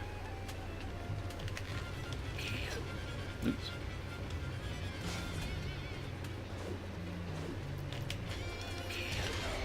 We know that's uninterruptible. Now, the mind game you could play in that situation is, once they see that palm hit, a lot of people are going to automatically finish that 4 because they figure you swung. It's not like it says counter on the screen or anything when you're actually fighting. So what we have here is a situation where you got a 3-way mix-up. Let's see what we can do here.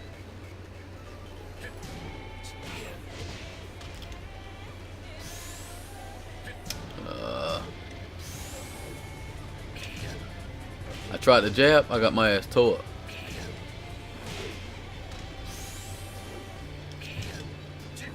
Tried to jab, got my ass tore up. I tried to jab, I got traded, so it's actually +5. Not beating that out, right? Now, let's see what happens when we take out the down forward 2, which is this one, right? We'll take out the down forward 2. Let's say he wants to go mid with the down forward 1, and he wants to go low with the low kick.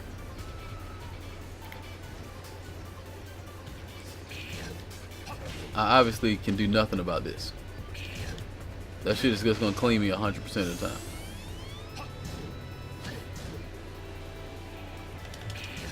However, that's gonna trade. Am I willing to take that trade? Possibly.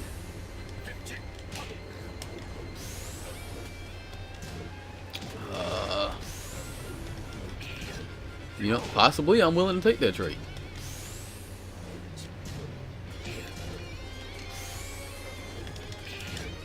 But let's look at something better.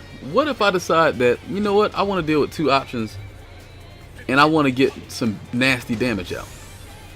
This is where sometimes you got to take a hit to give the haymaker. You know what I'm saying? And the way you do this is say, I'm a low parry and I'm going to stay ducking. If he does the low kick, I'm a low parry. If he hits me with the down forward one, it's very likely that he's going to think he counter hit me. Because nobody's thinking that down forward one, that you're not going to be swinging if you get hit by down forward one right there. Nobody's thinking that. That's the type of psychological fuckery we want to have on display here. You want to make it so they're so thoroughly mixed up. Not to mention that they have other things that they could do. But they're not even going to get a chance to do any of this shit because we're going to mindfuck them so bad they'll never even want to use any of this shit. Good example being that right there. Now, fuck.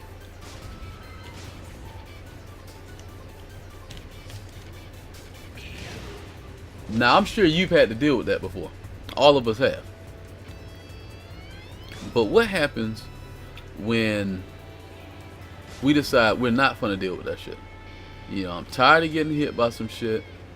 Then they might try to mix it up with down two. So let's see what we got for that.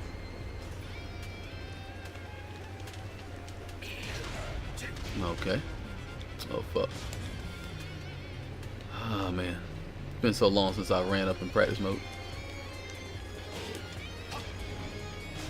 I used to be a goddamn lab hound. Now I hardly even come in here and do this shit. Alright. And then let's say they want to get wild. They want to do down forward too. They really want to just try to mix your ass all the way up. Let's see what we can do about it.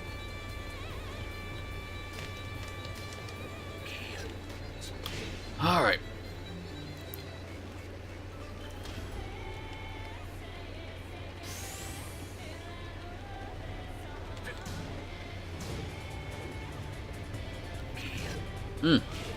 Cannot sidewalk. Oh, hold up.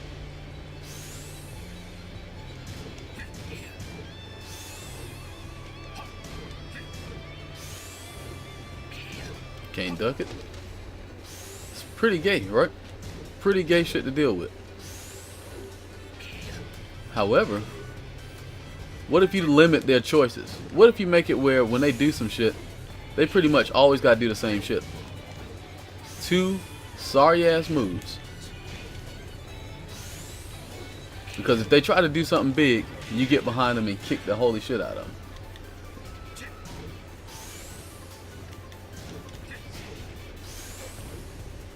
I'm not ducking. But it's gonna take a little practice for y'all if you ain't used to doing this stuff already.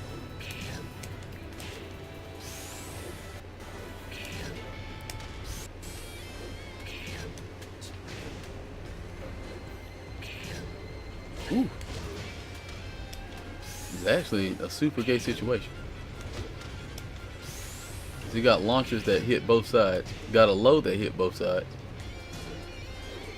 Wow, this extra gay shit. Hard to deal with. But there's always the psychology involved. If you think that they're going to be doing some shit they got no business doing, go ahead and tap that jab.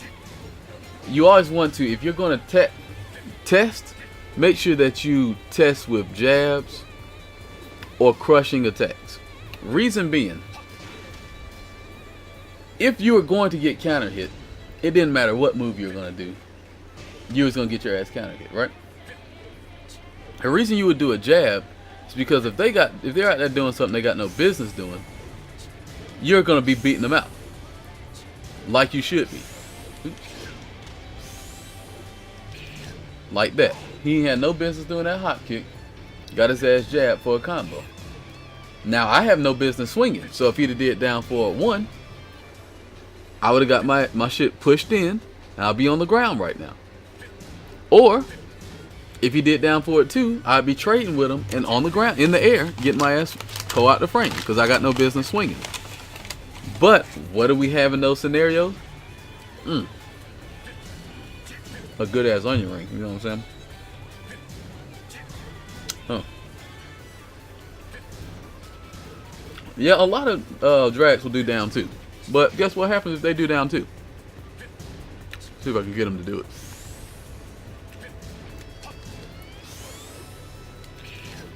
That's right there is what's going to happen. That hot pick is going to tear his ass up. And that's why I say you want to do only crush moves or you want to do jabs. If you're going to challenge it. The reason being is because let's say he did something like what's a good, let me look at this man's move list. I think he got a move that's like back. Okay, I think that might be. What's that doing counter hit? Don't that stun you or some shit on counter hit? Alright, let's find out. So, we need to run into the up forward 1, right? High move, right? That I did not even fucking record. Go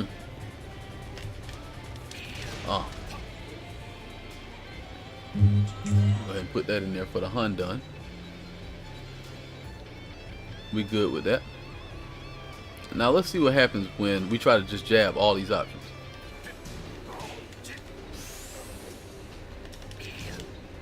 Oh, we beat that shit up. That's no good. He got 3-4, don't he? Yeah, you don't want to be catching that damn jump kick, man. That shit is pretty horrible to be getting hit by. Especially after you done took all that frame advantage and then he didn't hit you at all them damn lows.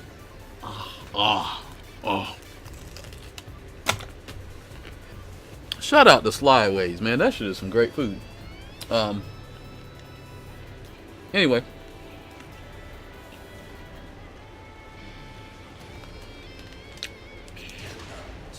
Oh, okay.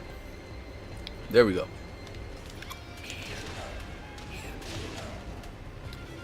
I don't even know if I recorded that.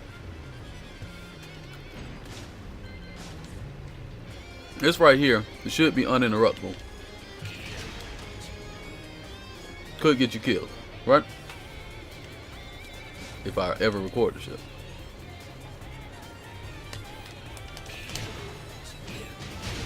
I don't even want that other part, but we'll take it. Oh fuck, I already recorded the shit. Alright, so we see that happening right there, right? If we were to try to interrupt that with a jab, very good chance we're getting towed up if we do that with a jab. Cannot interrupt it with the jab. He knows we're trying to swing. Not gonna do no other move, I guess.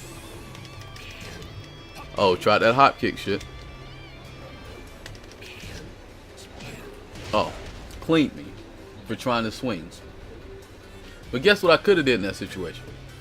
In that same situation, just get rid of some of this stuff.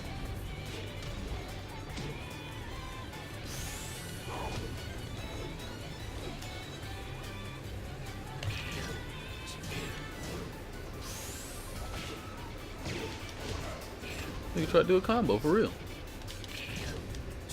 Look at that. I went for the crush. Got the big deal on him. Big Deal Academy.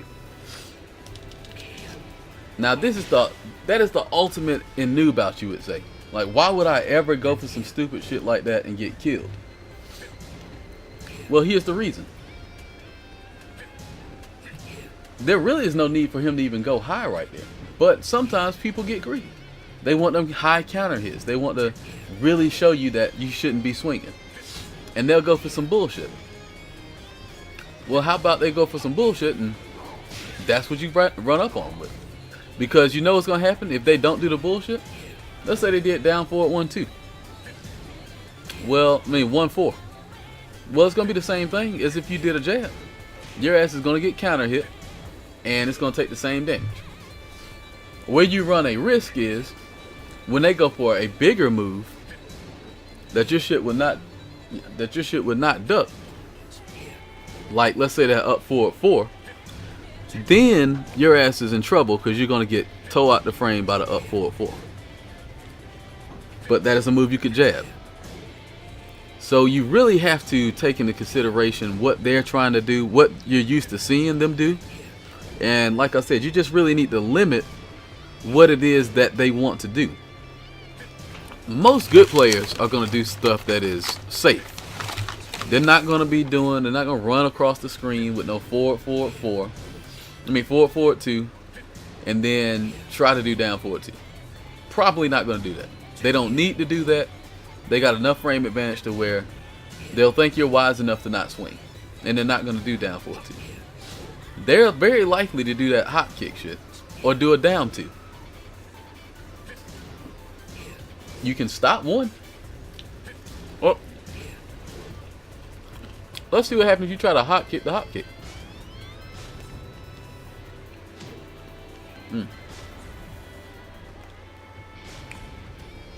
I'm so trash at doing this fucking running two shit.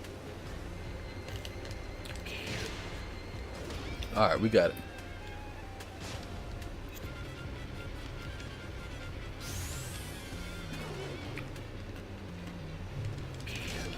Uh-oh. Uh-oh.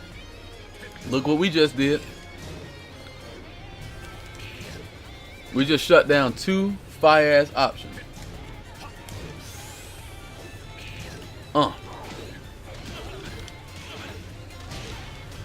Look at all the life this motherfucker just lost. Because he tried to go for frame advantage into a hop kick. But guess what would happen if he tried to go low in that situation?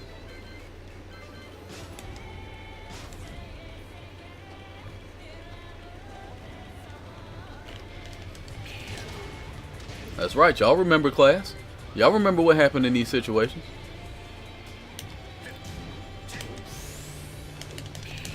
Hop kick, toe that shit up. Hop kick, toe that shit up. Now what he gotta do? Now he gotta go for his counter hit moves. Cause he can't go for his other shit. How the fuck did I sidestep that way? Oh, that's why. I did the wrong one.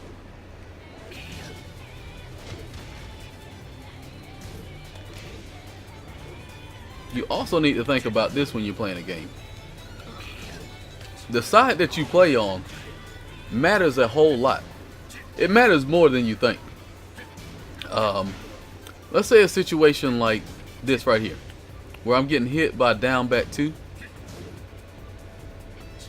On player 2 side, when you get hit by that, you cannot effectively sidestep towards the screen or in this direction because I'm in crouch. So all that's going to do when I get hit is going to make me duck. If he ever does it again, I'm going to attempt to sidestep down. Okay, if I try to sidestep down, it's just going to put me in crouch.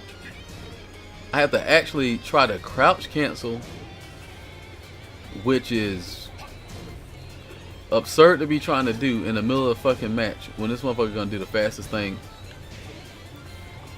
that he can do in his whole entire move list. You know what I'm saying? Already problems. Oh, what's going on, Warpath? Now, once you have the person afraid, you know, you have the person afraid to do some crazy shit. They think you're gonna be a straight nut.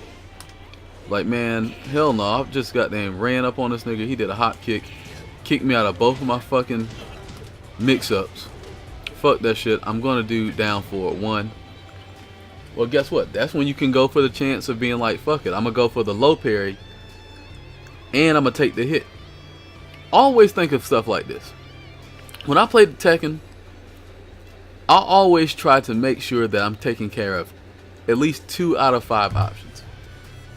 Now I say 2 out of 5. You say, Mike, those are not great odds. That's not even half, you know. But here's the deal. 2 out of 5 options is a lot of shit on Tekken.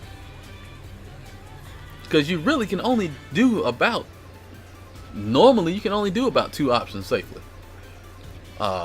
So when you do the hop kick, that takes away from the chance of the motherfucker going low or doing that jump kick.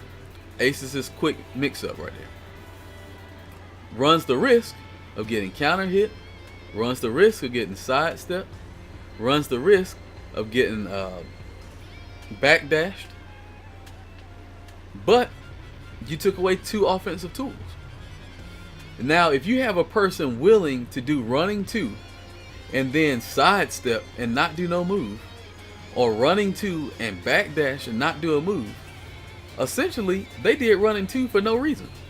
You're essentially making this person give away 4 frames of advantage because you're doing something that they feel like they just don't want to deal with. They don't want to put you in that mix-up knowing you might wild out. But you can't be too wild, because being too wild will get your ass tore up just as bad. Because what happens when you go for that hop kick and they sidestep? Launcher. What happens when they just do fucking down forward 1-4? Toe up, counter hit. Hell, if they just do down forward 2, counter hit, launcher. If they back up, launcher.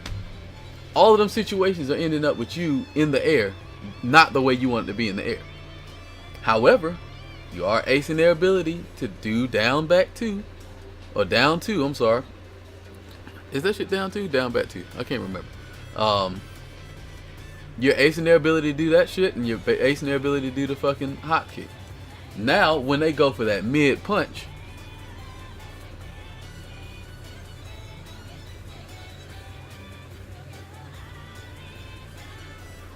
oh, you talking about when you was playing earlier? Yeah, shit. You know, if they knew what was going on, they probably definitely would be using this stuff. And if they haven't ran into it, they're gonna be using it now that Tekken Tech is official with the psychology game going down. Okay, the next thing we have is when they do the down forward 1 to catch the counter hit. Like I said, you do the duck and the parry. If they happen to get hit, if you get hit, you can always duck the high. And you've tried to parry the low. Not to mention, if they tried to do something high, guess what? You fucked around and ducked the high. You aced 2, possibly even 3. Well, you've only aced 2. You've aced 2 situations at one time, and then already prepped up for a second situation to happen, which is them trying to finish the swing off. You duck the 4, get your hop kick, your punisher, your wild rising launcher, and now they're going to be really fucked up because they're running, they got all the advantage, and all they can do is down forward 1 to check you, or down forward 4 to check you and make sure you don't move. But that's not enough. They're going to want more. You know, people get greedy. They're going to want more. So what happens when they start going for more? Well, then you start sidewalking or sidestep real quick. And then if they try to go for more, let's give you a good example. They try to go for that that hop kick. Obviously, you sidewalk that shit. Actually, I think that one we still got going on. So let's say they want to be slick and they want to do something like that to get extra frames, right? Because they think you're just scared of the low move. Fuck. So then they go for the big boy. You know, they're trying to knock your ass clean up out of there. Well, let's see what happens. Might hop kick them out of that shit too. Let's go back.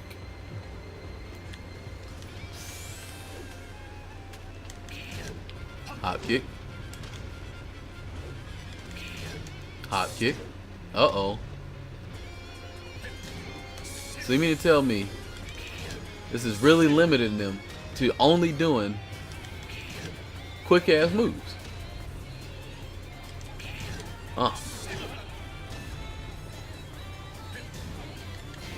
We got a situation here where this person went for 3 popular moves to do, and we shut down all 3 of them. However, we won't shut this down, which is what I spoke about before.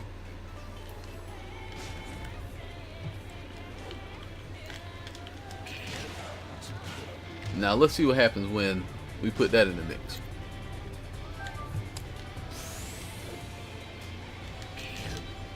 Ace that. Okay, he keeps going for that one.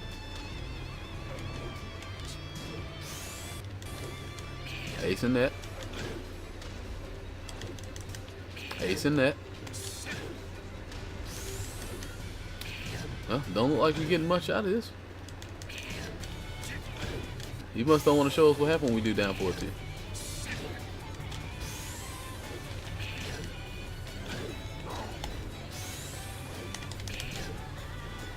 Look at this shit, man. Oops. Do the fucking down 4-2, motherfucker. Didn't I not save that shit? Alright, let's just take all these shits off. This motherfucker's never doing a down 4-2. So we know we beat all them options out.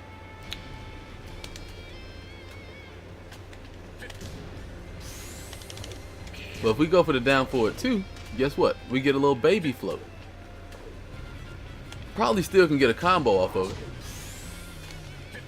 but it won't be full damage, you know, and he's only gonna get a very small combo off of that. King's hop kick is 15 frames.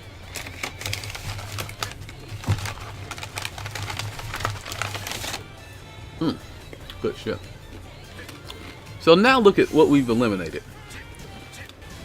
We've eliminated his outright launcher. Now don't get me wrong, he can get a combo from that situation. So don't think you're just in the clear, you're just gonna take that and nothing's gonna happen to you. He can get a combo off of that. But the combo won't be nearly as sufficient as getting smacked with that junk if you ducked it, right? But now you're also creating a situation where once they do this,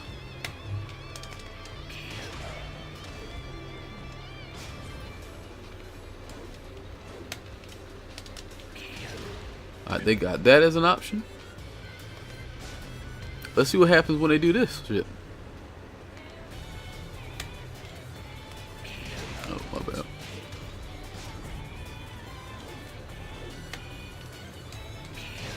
Okay, so they try to go for that shit. You'll notice something about all these moves.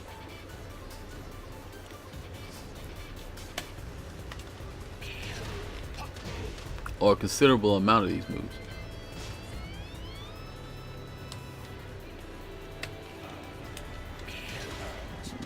No, that's not what we're trying to do.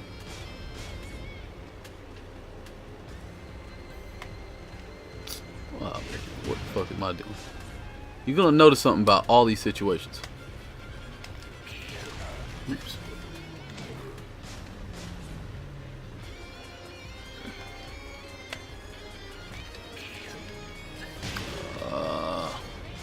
Need my hit stun.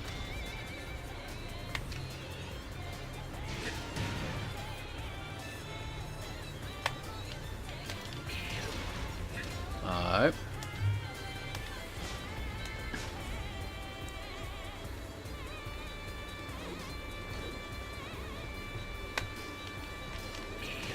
I just did that, didn't I?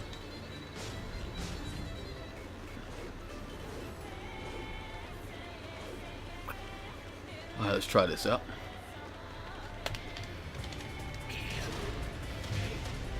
Alright, so we got a whole list of shit to get away from, right? Got a whole list of shit to get away from. Let's see what we can do. We just gonna back up.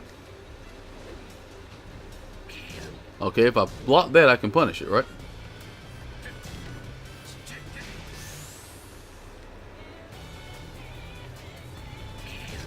Ah, could not get away from that. Punish.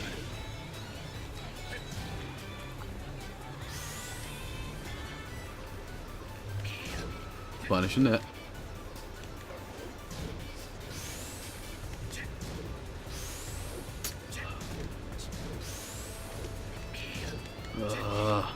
Probably gotta redo one of these. Oh, I ain't supposed to be swinging. Punishing. Break that. If we back up in that situation, it should be the only grab that will grab you.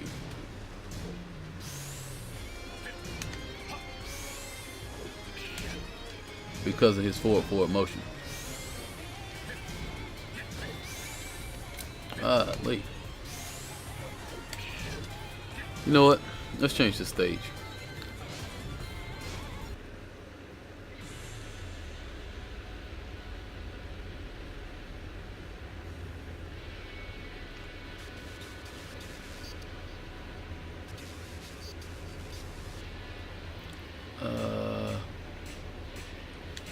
Go to this infinite azure.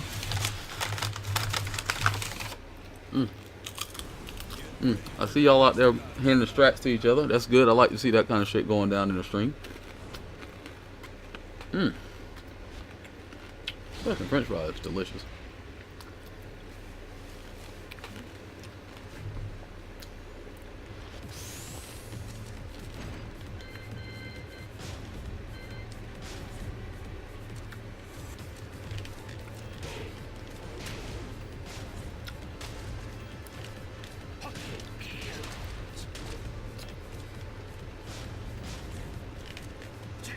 How the fuck am I jumping?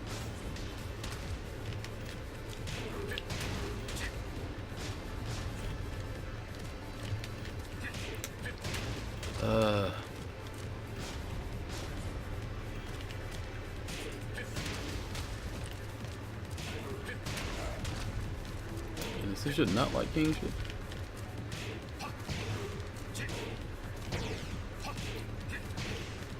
I know this shit is just like king shit. Why is this shit not working?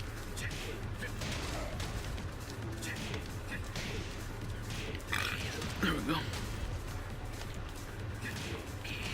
Okay, so you're gonna do the throw after that. Fuck.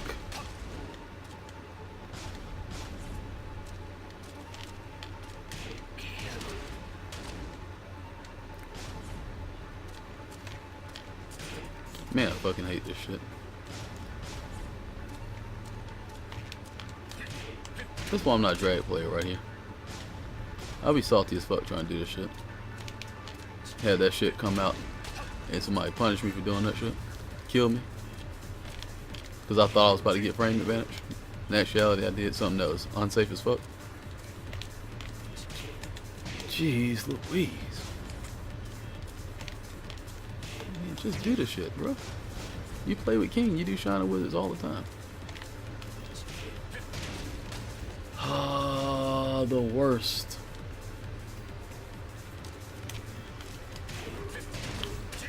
Alright, fuck it. We're just gonna do the regular run that one. Fuck it.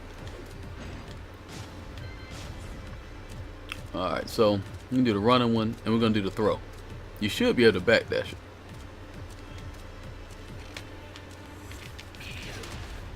Should be able to backdash that. Let's find out. You also should be able to backdash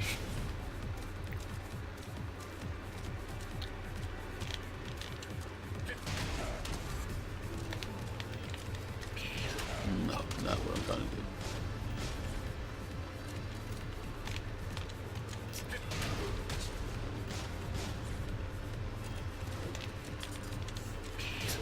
What the fuck is my brain?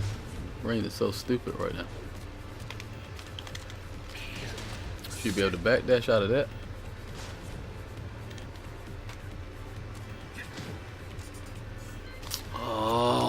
just did the fucking shit. No, and I didn't record it. I'm having a nosebleed right now. Fuck. Can't remember none of this shit that I'm supposed to be doing. Okay. Let's try this again. Record. Gonna jump back one time. And it should have actually recorded, but I didn't record. Then when I press record, I didn't even do the shit.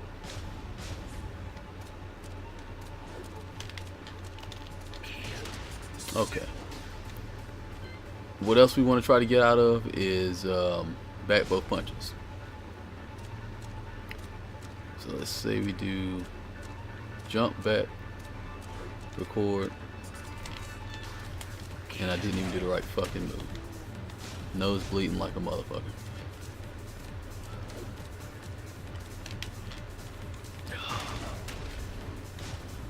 Somebody give me some fucking tissue. What the fuck? What's wrong with my damn brain? I'm having an aneurysm or some shit. Alright, fuck. Alright, so we got them 3 moves.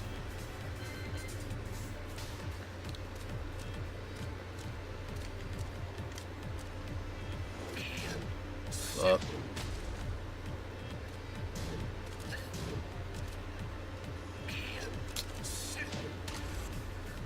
Move out the way of this fool. Alright, if you just mash on back, you should be able to backdash out of all of these things. At the very least, you should be able to react to them.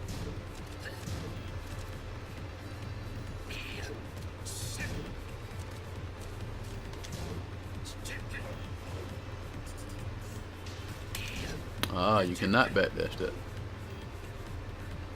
But you can sidewalk it.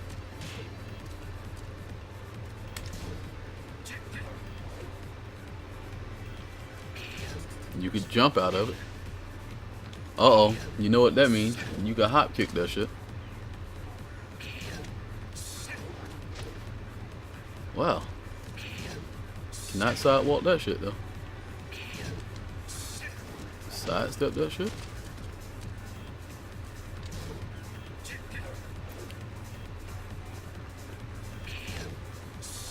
Now check that out. Very gay. You can sidewalk this and the sweep to the same side. However, you cannot sidewalk the jump kick to that side. Oh shit.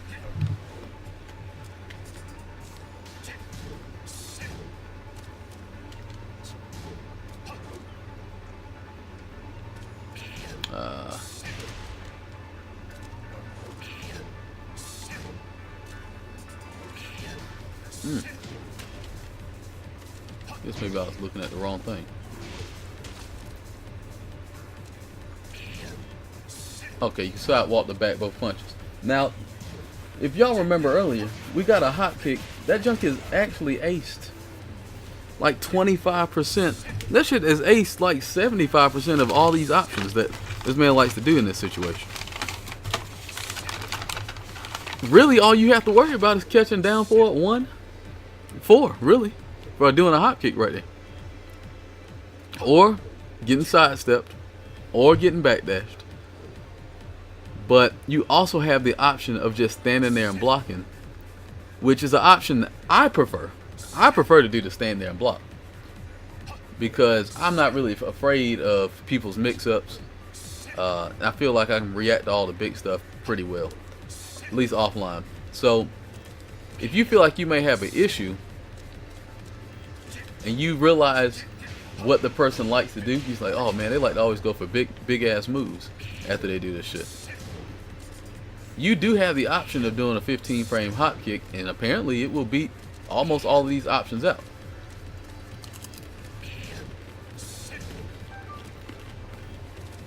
Will not beat a jab.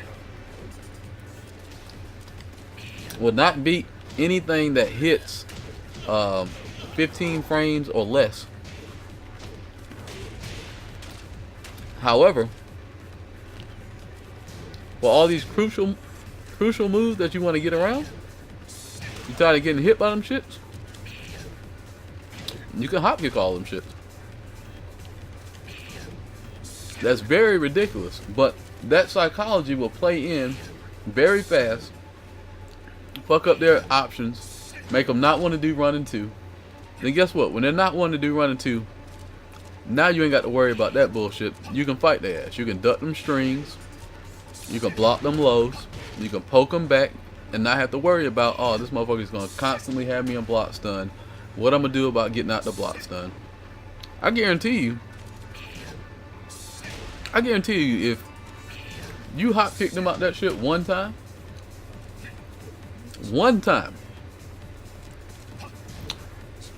all they're going to do after that is going to be down forward one checks and back dashes. And after you hop kick them that one good time, get your nasty combo, that's where your mental game can accelerate. Imagine they do it and they don't believe in you, and you hop kick them twice. Most characters, that's the end of the match. That's the end of the round for them. So now they're never going to do no crazy shit. Unless they don't know. And they're probably thinking to themselves, man, oh, this nigga's noobing out, man. That's alright, I'm going to counter hit him. Oh, well, guess what we're going to do? We're going to low parry and take the hit. If we can take the hit. If you can't take the hit, fuck it. Block the mid. Try to react to the high coming and and duck it. Once you duck it and stun punch him or hop kick him or do whatever your wild rising is, now he's not going to want to do that option. So now he's going to be feeling like, okay, fuck it. I'm going to do something a little safer. I'm just going to do down forward 4. I know the motherfucker can't hop kick me out this shit. And he can't attack me out this shit. But then that goes back to what I said before. Once they do that down forward 4, it's your turn to attack. No more movement for them. And that's where your game begins. And your offense gets to take a shining seat in the goddamn driver's seat. What's going on yesterday? And those are the type of things that you're going to run into in Tekken all over the place. Now, most of them aren't going to be this extreme. I showed you this extreme version because really, if you can deal with the most extreme shit, the most extreme pressure, you'll have no problem dealing with somebody with a jab that's +1. You know, you don't have no problem dealing with somebody who has a low move that's irritating, that gives them frames. But while we're on the subject of irritating low moves that give frames, let's look into those situations. What are our options when they hit us with frame advantage lows? Because I know, oh shit, Truth, shout out for the goddamn the bits, my G, or I'm sorry, the wops. Thank you for donating some wops to the stream. Appreciate that. All right, so I'm gonna stick with King because I like King. You know what I'm saying? That's my boy. Get that boy Red Robin. All right, let's look at a character that has a low that will put you in crouch and gives him advantage.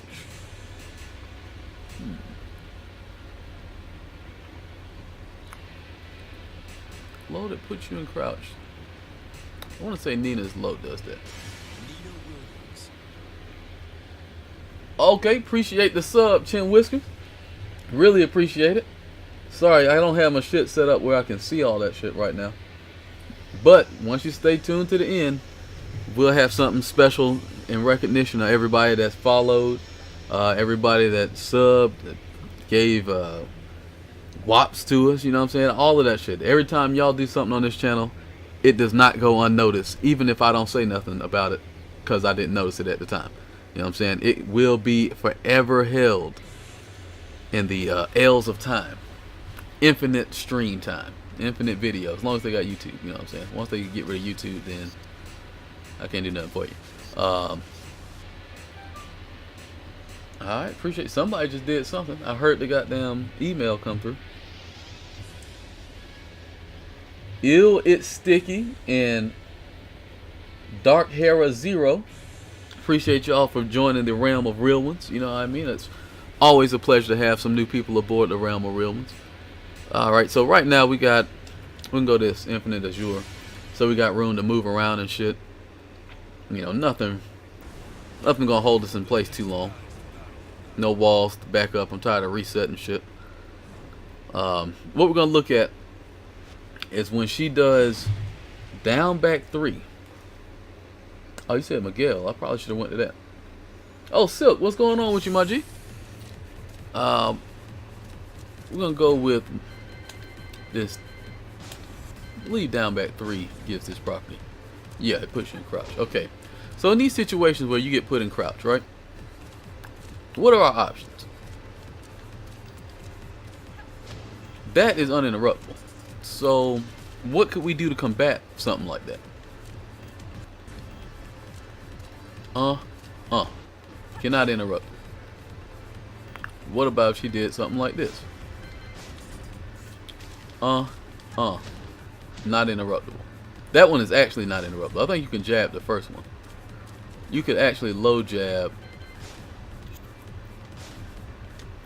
You can low jab the down back 3, the down forward 1, low jab. Down back 3 to down forward 2, down forward 4, uninterruptible. Let's see if we do something to stop sidestepping.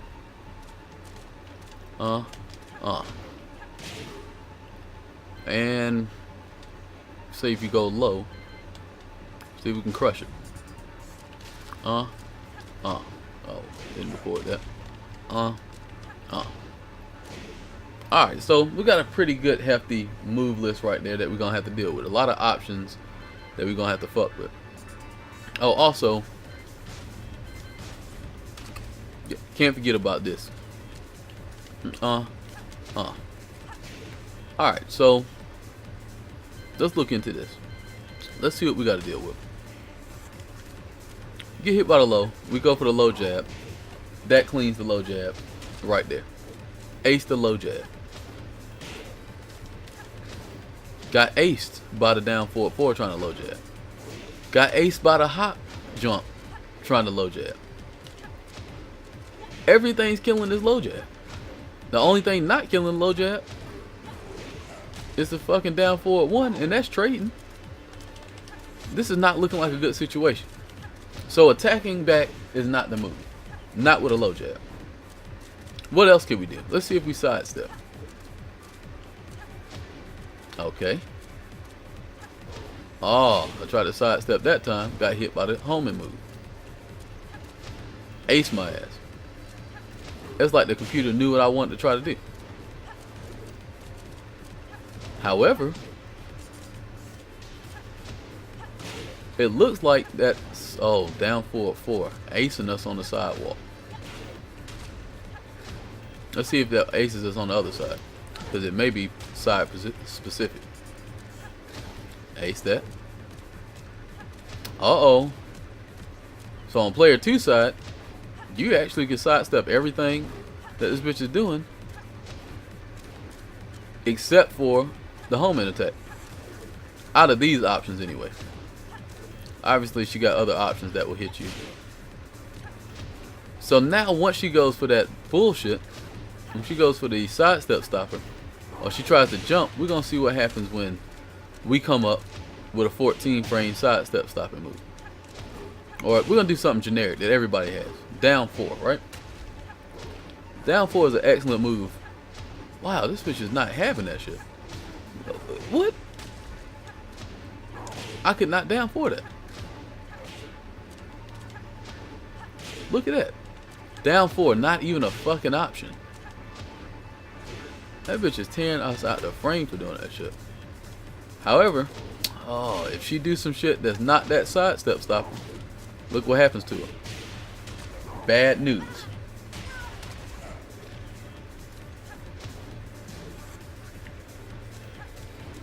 Is there a threat at KIT you could highlight with this idea? Like a character you expect a lot to be. Well, Jack, I went over Jack yesterday. You know, you never do get too many Jacks. I saw from what I saw in KIT's what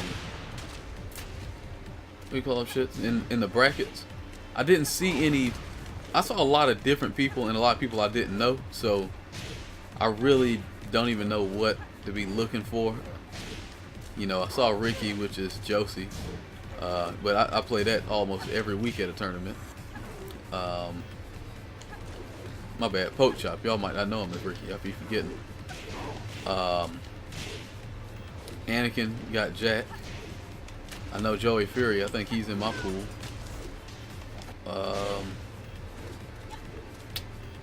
Ling, I guess we could go over some Ling shit. How to get out of some of her shit, because I do think Cuddlecore is there. I don't know if she played Ling or somebody told me she played with Alyssa. I don't even know which one she played with. Yeah, that man Poke Chop, definitely a legend. Had to put them black eyes on him the other week at the tournament, but you know, me and him always going tit for tat at tournament, so that ain't no big deal. That's my homie. Shout out to Poke Chop. Alright, so if y'all pretty much got a good idea what you do here. In the situation where you're in crouch, you could do your Wild Rising 4. That junk will likely beat out any slow pace move, but will get beat out by anything that is, you know, quick mid. It's just gonna ace that shit. Jabs, gonna ace that shit all the time. And I believe with her frame advantage, she got +3. So her situation with +3, your wild standing 4 is coming out at like 14 frames. You got to be willing to take a chance on 14 frames coming your way, and you at the very best are going to be able to trade with. What you're more than likely going to have to do is sidestep, stop to catch them from sidestepping. You said, who are the sharks at KIT? The sharks are Joey Fury, Poke Chop, I think Magnificent, it's Cuddlecore, Cody Vu, VS Cody. I saw some more names. Oh, Lil Majin, Shinblade, Trungy, Geo.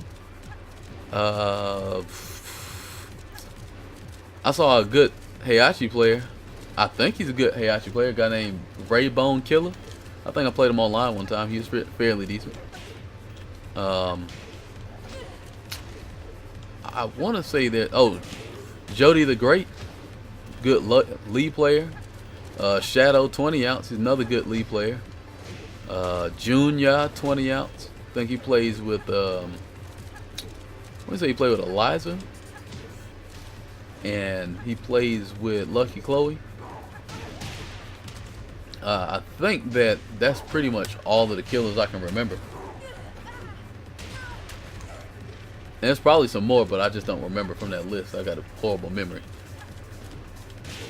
But so far, if y'all understand what's going on in the mix-ups there, if they have like linear attacks, you want to try to sidestep to get out the way of those things. I know this right here that we're doing is very much Nina specific, but you have a lot of people who have moves like this, and really what they'll normally do is have a move. Let me get a better person, because a lot of people have moves where both of you are in crouch and you're both at 0 even after they hit you. And what you have to do in those situations are pretty much just outguess the person. You know, if you think they're going to do a Wild Rising 4, do a low jab. You think they're going to low jab, do a hop kick. If you think they're going to hop kick, fucking stand up and block. Or do Wild Rising 4. You know, Tekken is not as hard as people make it out to be. It's just a lot of situations that you have to get accustomed to. It definitely is a technical game. Don't let me get you. Don't get me lying about it not being technical. It's definitely a technical game. However, it's something you can easily pick up, especially this Tekken. It's a lot easier. They made movement better. They make moves more accessible. Combos are more accessible. Am I ready for Lucky Chloe? I'll check her out. I feel like the only thing that be tripping me out about Lucky Chloe is this one particular low move. And it's not even like it's a good low. I just don't be remembering where you're supposed to do the wall rising for to get the combo.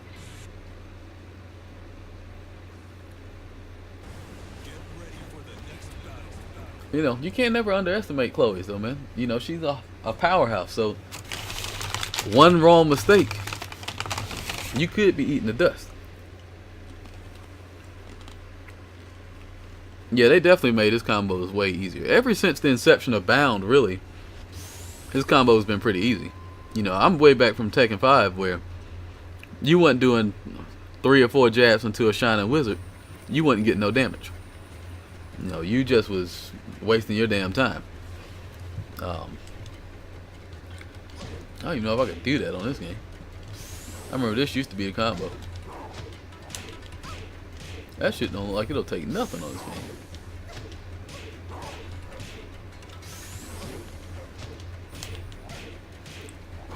Y'all believe it or not, that used to be a over Half-Life combo. Or at least a Half-Life combo. 2 hop kicks, getting your ass all the way the fuck up out of there. Do you feel there is more tracking moves in this Tekken than previous? I think so. I think... Do you mean tracking? Do you mean homing attacks? Or do you mean just better tracking than usual? Because I think the actual tracking of regular attacks is worse in this game. But I do think they given better homing moves. Like this right here. I hope they never take this away from King. This shit here is a great ass move. I praise this move every time I talk about it. That junk is a long range mid that sidestep stops. It's plus 14 on hit. On counter hit is a combo starter. Shit safe on block. Only like -5, so it's not even like I can't move at all. I mean, it's lack of a better term, this shit is almost cheap. It's almost cheap. If it wasn't for his lack of no lows, that would be a cheap ass move. Like if Kazuya had this shit, and between that and the Hell Sweep, boy, that shit would be so damn cheap.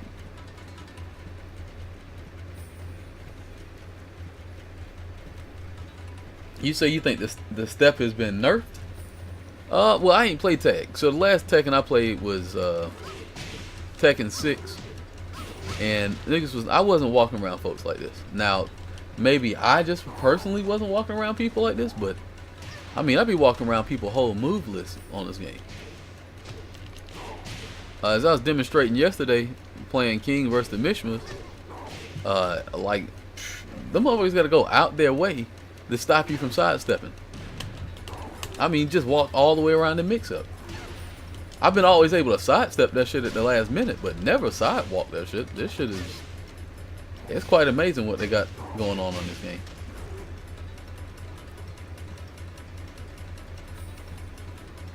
Definitely got to sidewalk a whole lot. Yeah, he was feeling real good about this shit, because he took away this shit. So, he had to replace it with something good, you know. That right there used to be the bread and butter. Now, a lot of people used to complain about this move. I don't know why the fuck they was complaining about that shit.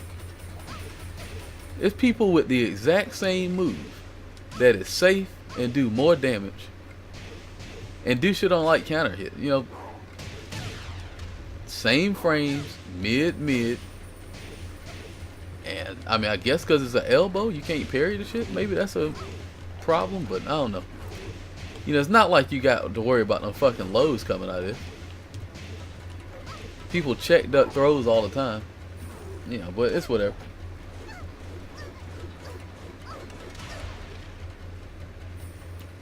Yeah, down forward 1-2 is a neutral guard break. So if somebody's just standing there and they're not holding back, that right there, well, I'll show you exactly what'll happen.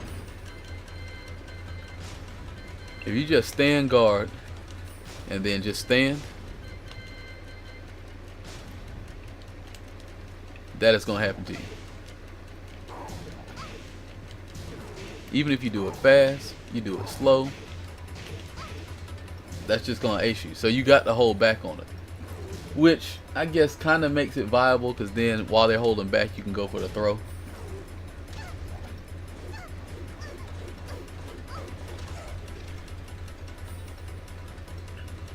Everybody loves to complain on Tekken why we can't see the names no more.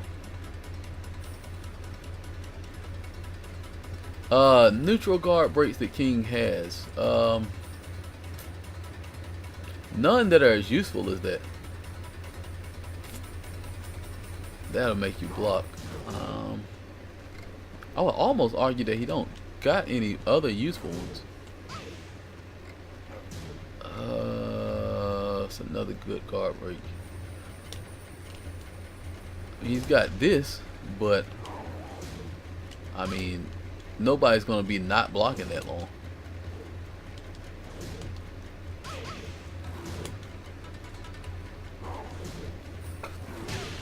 I'm trying to think what other good shit he might have that might be a guard break. I really want to say that's all he's got. That's like a straight up neutral guard break. That's effective, that you're gonna be able to use. Maybe something else will come to me, but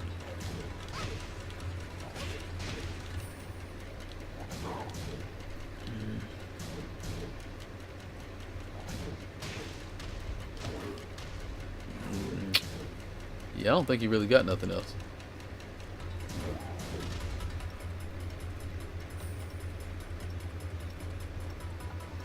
The throw animation is the same, actually. The thing about it is, it's not a mix-up. So I be trying to tell people this all the time. I'm gonna do Shining Wizard. I'm gonna put this thing on crouch. Okay. Shining, full screen Shining Wizard. You see those arms? That shit there looks ridiculous, right? Now check this out. That was a giant swing.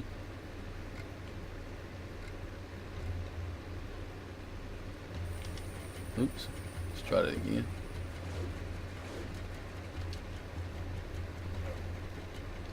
Now, if you were standing up, you probably would not be able to tell the difference of what the fuck that is, right? You'd be like, man, fuck it. I cannot believe that motherfucker just ran straight across the screen and giant swung the holy shit out of me. I could have swore that was a fucking Shining Wizard. But these throws have animation windows that you could break them on. So, unfortunately, even though the arms are the same, you definitely could see the difference. Now, in the heat of battle, it's a little more difficult, but you know, it can be done. When I was my best, when I had my best vision and best reaction time, I didn't get thrown by either one of them shits. I think Majin may even be able to vouch for that. I was goddamn super gross at one point in time. I tell you about me and Lil Majin had a best King of America match. That was the longest first to 10 I ever been in my life. We went back and forth every single round, every single match. It was 10-9. I think he won. It was 10-9. He beat me by one round out of a whole entire set. I mean, that jump was the longest shit of all time. That's when we just declared, you know, fuck it. He's the offensive king and I was the defensive king. Two sides of the same coin. You know what I'm saying? Now it's nothing like that. I'm sure he's got all kind of tech. You know, he's probably got all kind of amazing tech. You know, me, I just kind of still play old Tekken 5. I have knowledge, Tekken knowledge that propels me to beat a lot of people because I just understand the mechanics of the game. So when people do new shit, you know, I'm likely to get hit by at least once or twice because I don't know about it, but I can sense when something's bullshit and when something's real. And because Tekken's such a good game, well-designed game, like all of the bullshit, there's always a way out of it. You just gotta kind of figure it out. And hope you don't get put in a situation to have to deal with the bullshit over and over again. I'm supposed to be goddamn teaching y'all something. I'm in here doing fucking combos.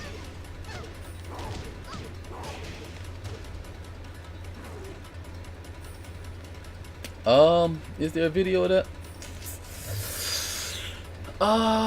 If there is, somebody in Tennessee would have it, because this was way back in Tekken 5 DR. So, you know, people weren't streaming and stuff as much back then, or even, I don't even know if they were streaming at all back then. Things definitely weren't as readily accessible as far as technology and cameras being in everybody's pocket. So yeah, stream equipment wasn't so easy to come by. So I wouldn't be surprised if there is no footage of that shit, because I would definitely have liked to seen it. You know, I would love to have been watching that shit. That was me in my heyday, man. Somebody ever has that shit,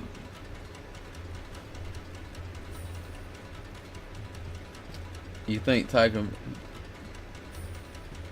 Is that a question? Do I think Tiger Mask is aggressive? I've only played Tiger Mask like one time. I mean,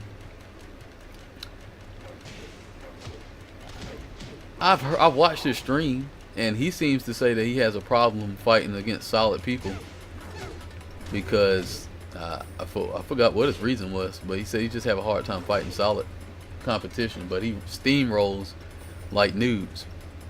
I don't know if I could classify him as too aggressive. When I played him, he just kind of played like a standard King player, with a little bit more King savvy. Like he had more King tricks and stuff.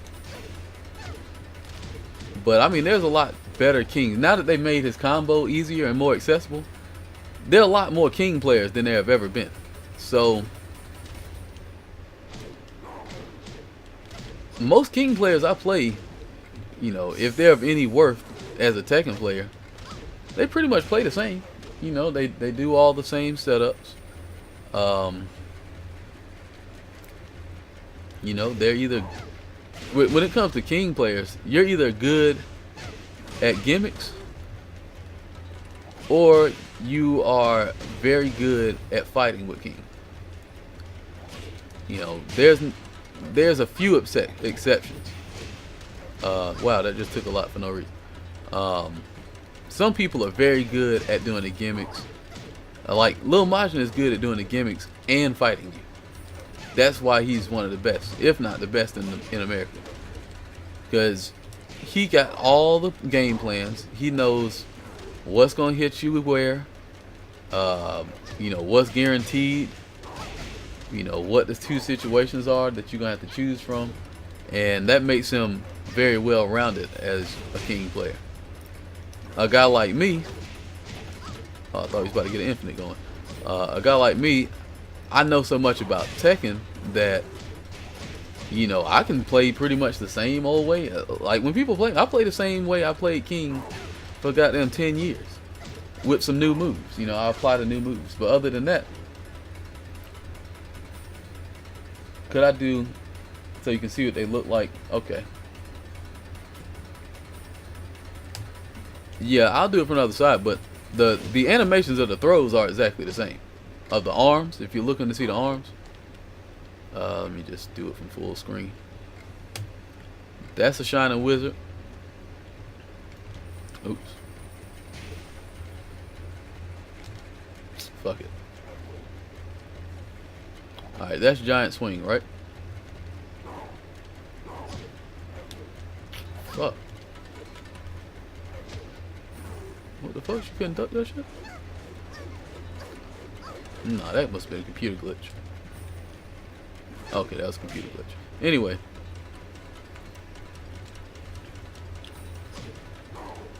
Fuck. Why the fuck is she... Oh, I got this shit on stand. I'm like, why the fuck is she standing up?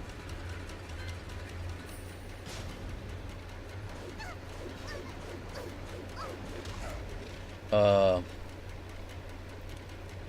the crux with King. You know how he's got monster damage, so you run in. But King isn't a run in type of guy. Yeah, that's really, I try to explain that to a lot of people. You can't stop attacking. Listen, the Mishimas are still built kind of gay. The thing about the Mishimas, Truth, and I'm gonna get back to you, Chin.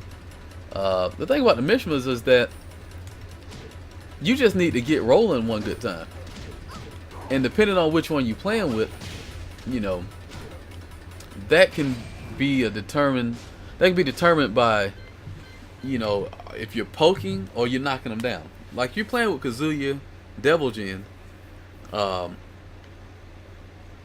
you're really looking for that one hell sweep or electric to get them in the air and off their ass. I mean, and putting them on their ass, so you can wave dash up on them and make them eat whatever the mix-up is to put them right back on the ground. It's once they get up out of your mix-up that you need to back up a little bit and create situations for them to get hit by your bullshit. If you keep trying to hassle them, you know, Mishimas have never been built, at least not those Mishimas, they've never been built to just stay in your face and swing on you all day. In fact, Mishimas are very well known for getting jabbed out of all their shit. Hell, before Tekken 6 came around, you know, people used to have different frame jabs, and the Mishimas you could jab a Mishima down to the fucking floor.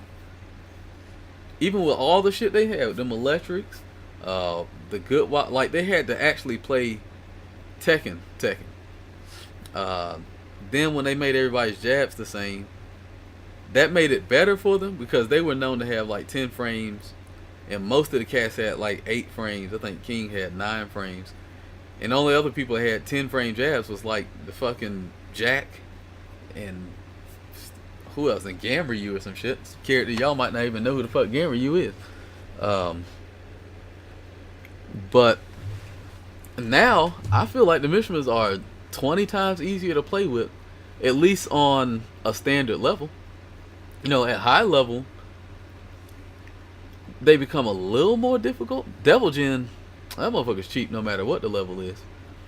Heihachi, his thing is he doesn't go for like the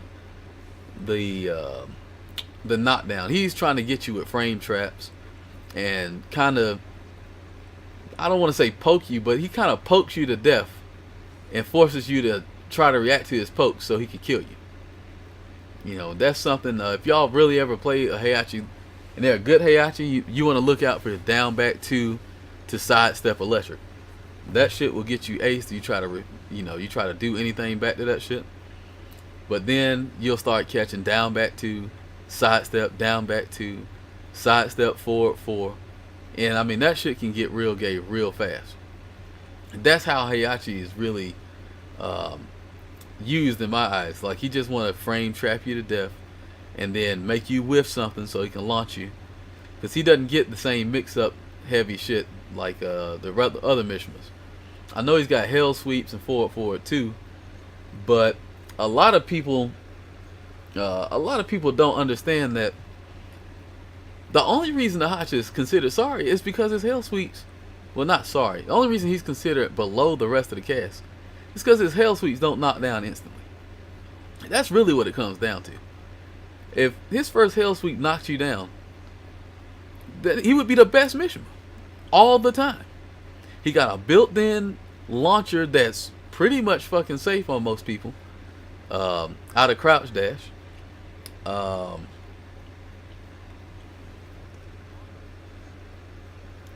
That man Ganryu. Yeah, I could bring Ganny back. Armor King, they need to just give King the dark upper and let that shit be, okay? I don't even know why, and give King a regular wave dash. I'll be A-okay with that shit.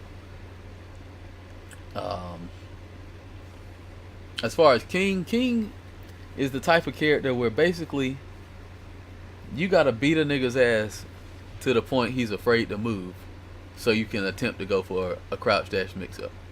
That's a crouch dash multi-throw, really. That's all King is trying to do. A serious king player is trying to poke you down, counter hit you, and whiff punish you until you stop moving. Then they're going in for the throw or the crouch dash launcher. You know, that's pretty much all there is to that shit. You know what I'm saying? Whoa, whoa, whoa. Armor King is some bullshit, okay? Now, I used to like the old Armor King. Tekken 2 Armor King and Tekken Tag 1 Armor King. This new Armor King is some bullshit. I don't like his story arc, you know what I mean? The lure of that goddamn Armor King is not real. That nigga King was taking care of the kids and being an alcoholic, my nigga. What you know about him? Y'all know nothing about that right there, man. Bring back Safina. Nobody ain't even played with Safina. Except for Clint. I think Clint played with Safina.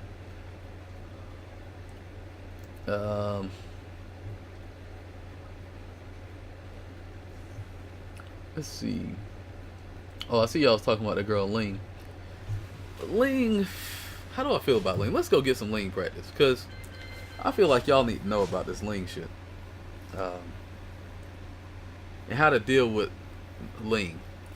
Really, when it comes to Ling, all you really want to do is just keep her out of Phoenix, and then try not to get counter hit by Magic 4. That's essentially all Ling gonna do. Is try to hit you with Magic 4 for trying to counter hit her, or hit her out of her goddamn Phoenix shit, or she gonna try to hot kick you for trying to hit her out of Phoenix. And that's all she really want to do is go into Phoenix. I played many Ling players in my day. You know, I raised a Ling player. Shout out to Jeebus. I was supposed to be trying some shit with Lucky Chloe, wasn't I? But fuck that shit. We talking about Ling right now.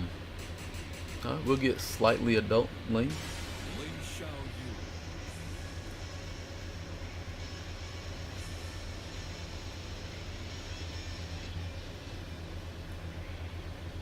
I think T7 King is King 3, if I'm not mistaken.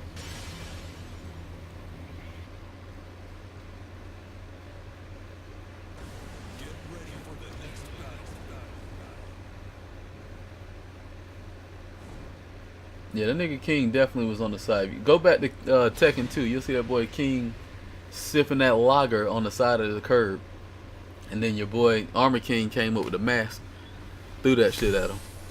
Said, get your ass up, King. That's back when Armor King was my best character. That nigga was so cheap. That junk didn't make no fucking sense. We played Tekken 2 like last week, I think. Not last week, 2 weeks ago. Ryan, what's his name? RC McPanther brought that shit over. We was playing that in Tekken 3. I forgot how cheap that nigga Armor King was, boy.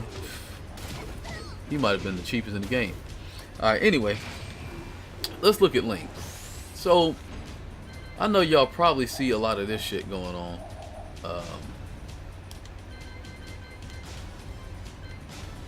And you're probably like, man, I don't know how the fuck to deal with this shit. Bitch will run and do that shit, right?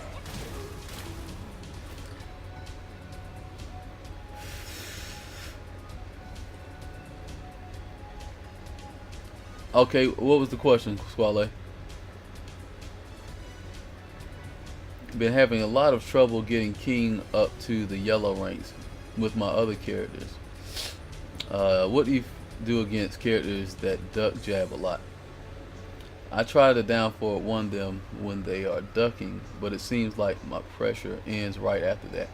Very frustrating. Okay. I'm gonna tell you what the fuck happened, right? When fools get the low jabbing you, you just need to just let them low jab, you know? If they trying to low jab and you realize they're low jabbing after certain strings, that just means you're going in a little too hard. Sidestep them, watch them whiff, hop kick them, or hop kick them right off the rip. Back dash, forward 2-1 them once you see the low jab miss. Just kind of space them out, put them in frame traps, and do down forward 2 so they can't low jab you. You really, King shouldn't really be worried about the low jab, to tell you the truth. Probably the only person who's going to low jab King and it's going to be a problem is going to be Gigas. And that's just because the reach on his low jab is so good that it kind of pushes you out a little bit. But even then, I mean, you should be okay on the low jabs, man. You really won't have to worry about too much of that shit.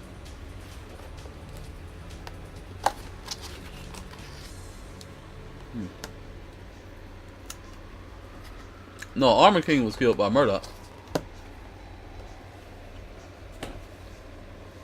Oh.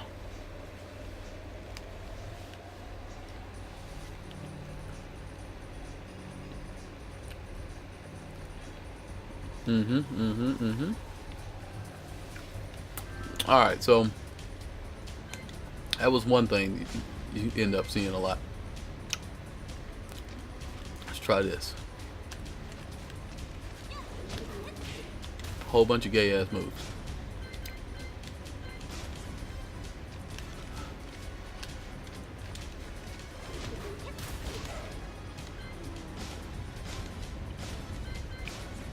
I used to play a little Ling back in the day, just because I had to teach somebody how to play with this bitch.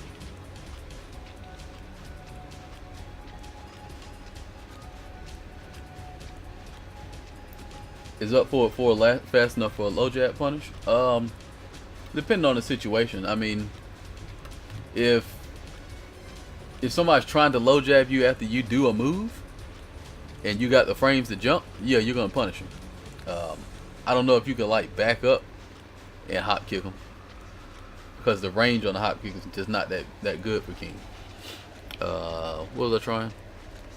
I did 2, I did 4.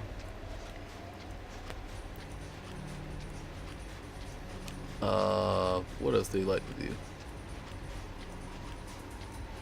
Hop kick maybe?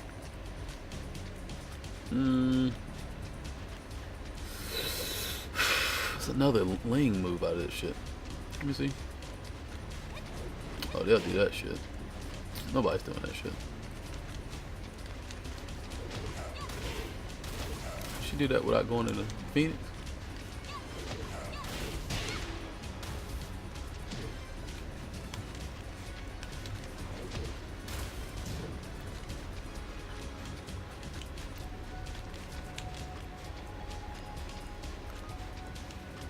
Oh, okay. That's it. Alright, so that's another situation folks like to do. That bullshit.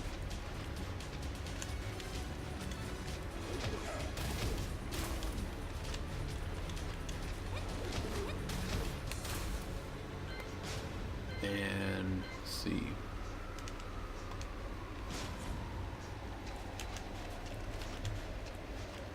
But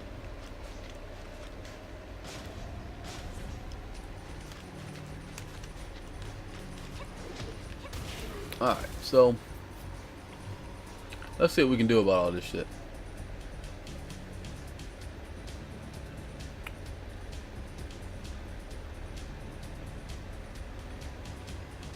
Yeah, man, you know they had some questions about this Ling shit, man. I gotta tell them about it. Oh shit, chick trying to come through, get some wood. I'm trying to do some job. I'm trying to do a job, you know what I'm saying? All right, so let's see. Sidewalk.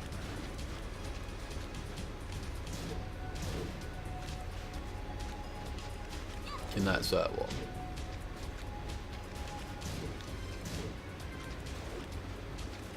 Sidewalk both ways.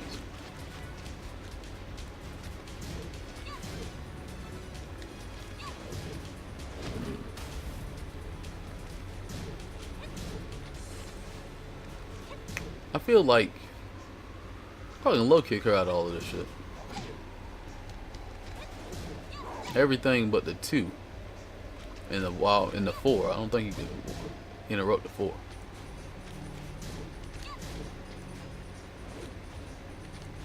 Yeah, I didn't think you could stop the 2 or the 4.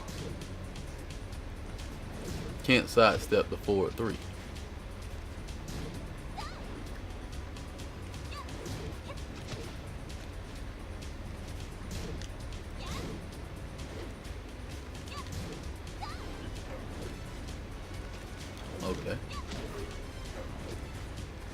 Okay. Ah. Okay. We found a loophole in that. Tapped me right in my goddamn midsection. It's just got a whole handful of balls.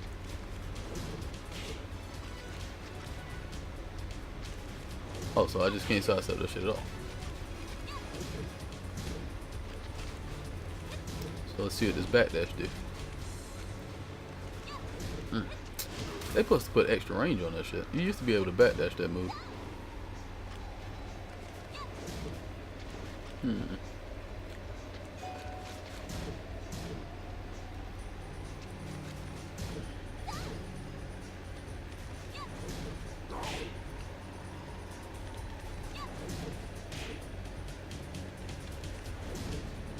You just hopped into a KIT training room. Who all in that piece? Aurora Protector is a...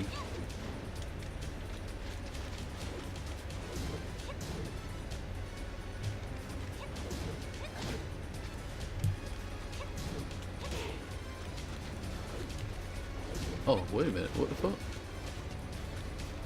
Did I just taking too long to do that shit?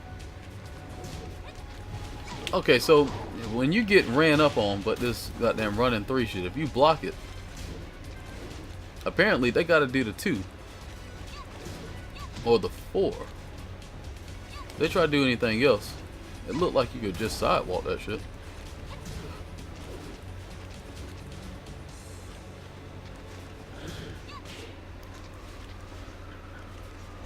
And you could look like you could backdash the 4.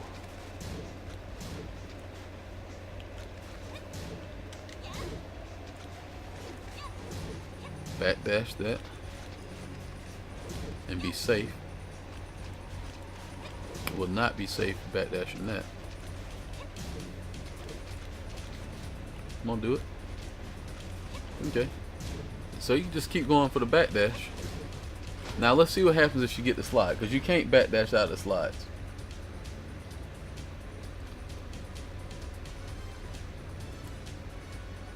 Yeah, that's right. That junk does get killed if you block it. We're just trying to get rid of all the cheap shit, if possible. So let's see. Move list. No, I don't need to move list. I need to record. So let's say we got oh shit.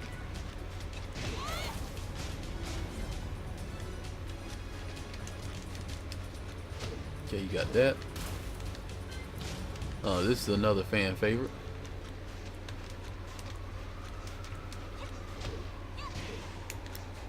Alright.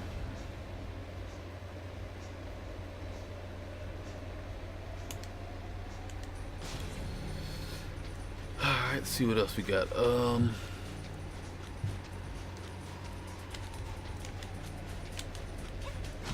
that was not what I was trying to do.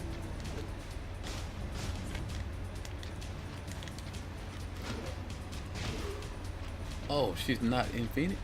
You must gotta hold down to stay in Phoenix. Can you not stay in Phoenix after that?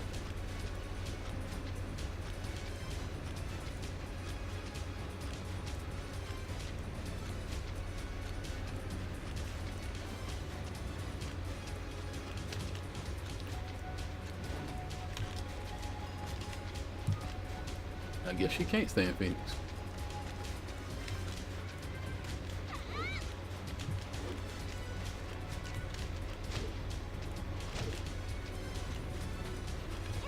Oh, that's just 3. I'm tripping. So, let's see what happens if we do this.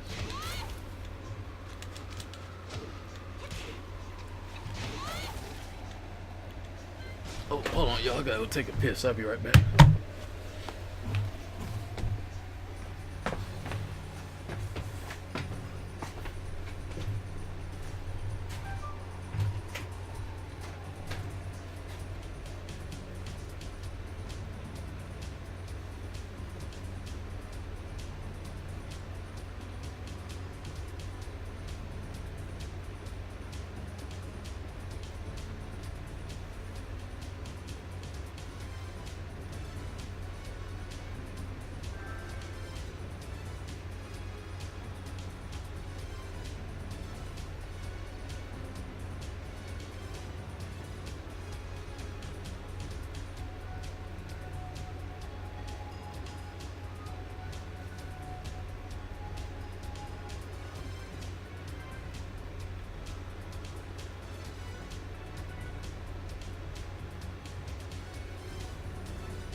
Alright, I'm back, y'all. My bad.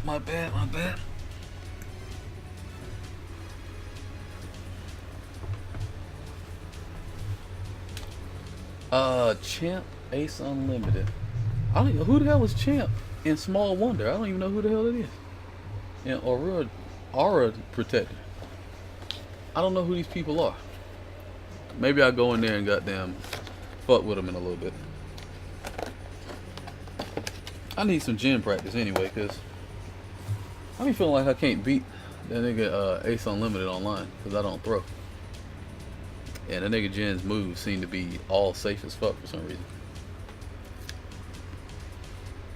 I don't think I know Champ. Champ, I mean, what's the whole tag name? Just Champ? I don't know nobody named Just Champ. Champ 2222. What, this nigga play with Law or some shit? Oh, Roos? I can't say that I do know who that is.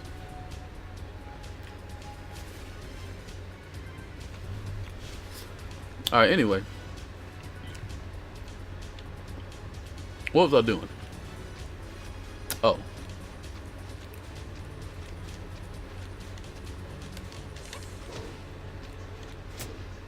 That definitely was not what I was trying to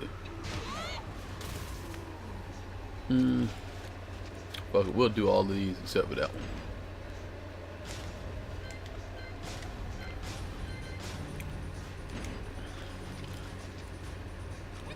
Okay. Sidewalk that. Sidewalk that.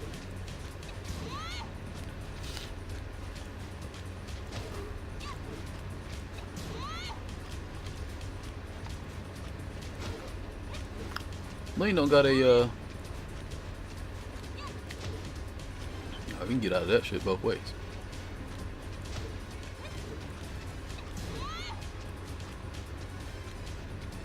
Okay, that's gonna hit.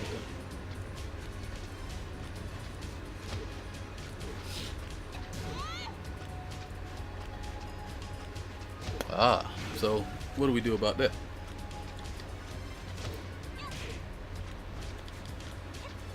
Oh, that beat Wild Rising 4? Does this shit not have frame advantage?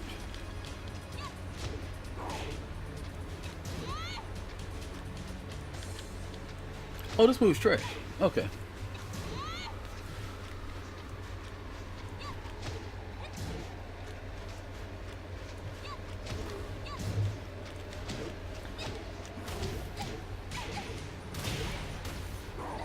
I thought that move gave some frame advantage. That shit give 0 frame advantage.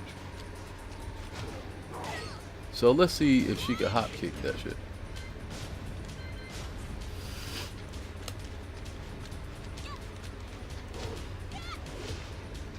Oh, I didn't record.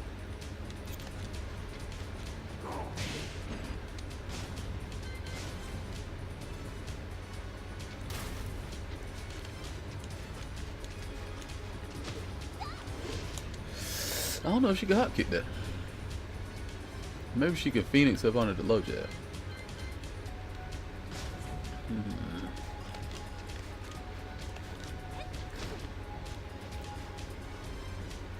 Oh, I didn't even record it.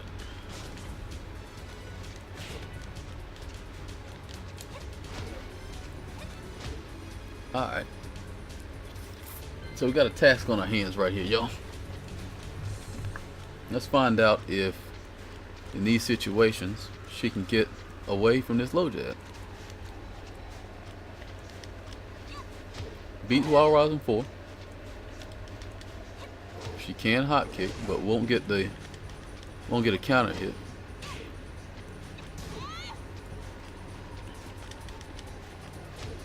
That's cleaning it.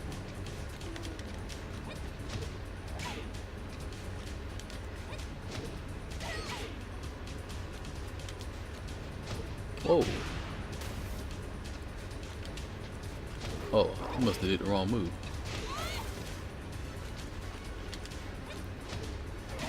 I was about to say, I know that shit clean, that shit. Aha.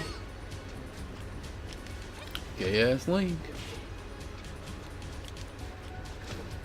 K-ass lane, boy. Get away from everything. Should have known. Too good to be true.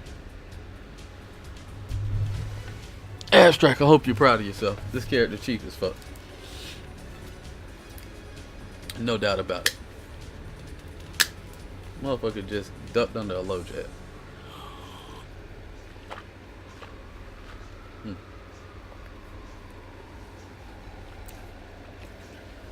Probably could have ducked and did a hop kick. In fact, I'm almost sure can duck and do a hop kick.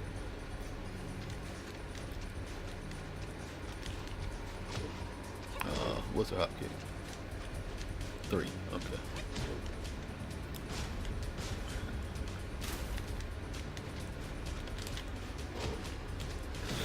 Oh, I feel like that junk is going to work. And I'm going to be salty as fuck.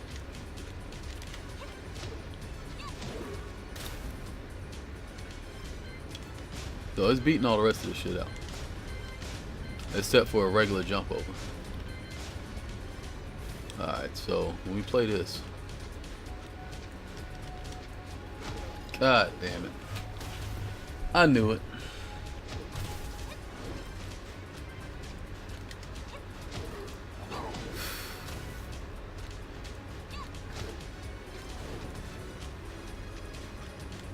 Gotta low kick that shit.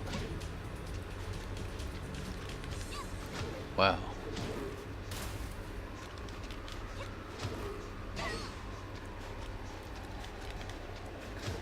Mix up low jab.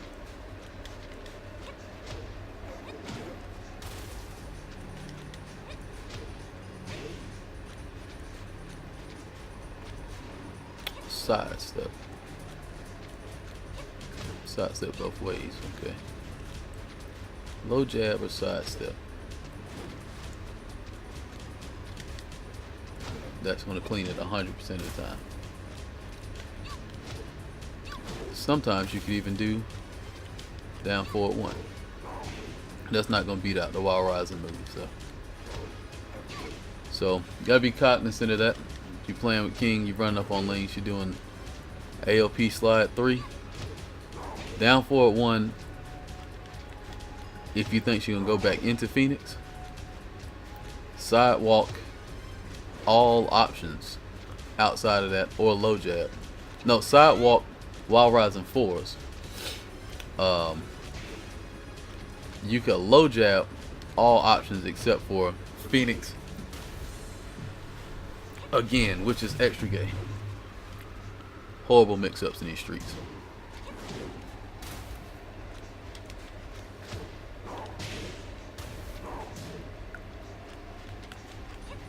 At least that'll hit her. I know a lot of times that shit won't even work.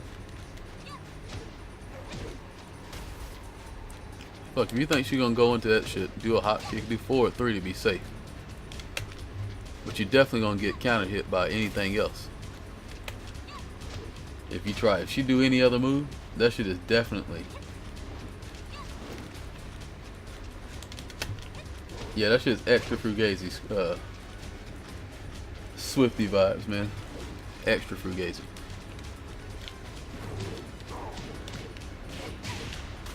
How much is that? 39 on top of.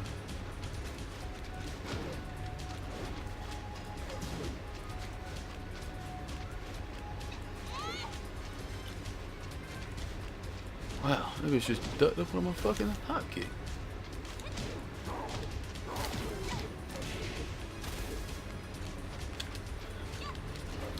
Y'all got any other questions about some Phoenix setups that y'all might not be familiar with?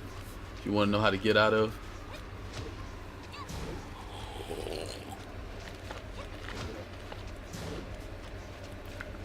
I try to find strats that you can use with all of the casts, or most of the casts. Obviously for stuff like Phoenix, you got moves that specifically hit with each character. Say for instance you playing with Paul. He probably could down 1 in that situation. Not low jab, but like do his hammer fist will probably hit that shit.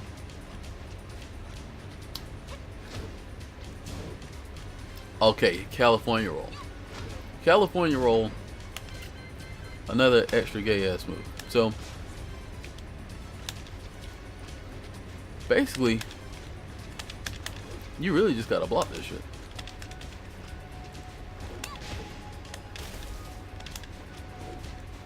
I don't know if you should. I guess you could sidestep that shit. Let's find out. Let's not guess. Let's just find out. Whew. Oh, hold on.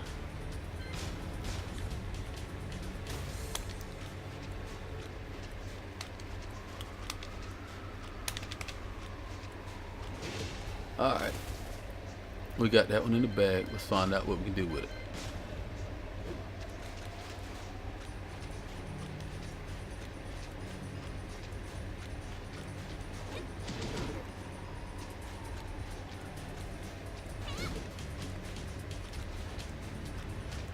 I don't know if you can sidestep that shit at all.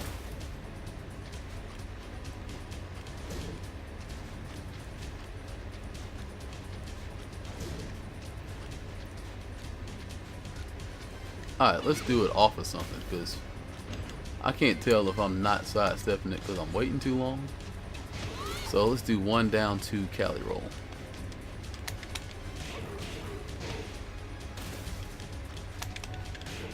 What?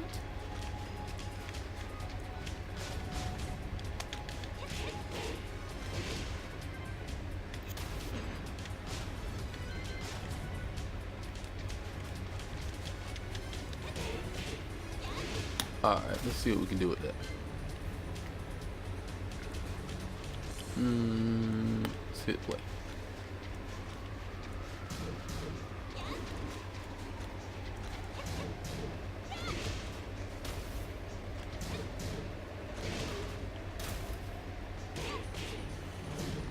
Block, block, sidewalk. That shit killed me.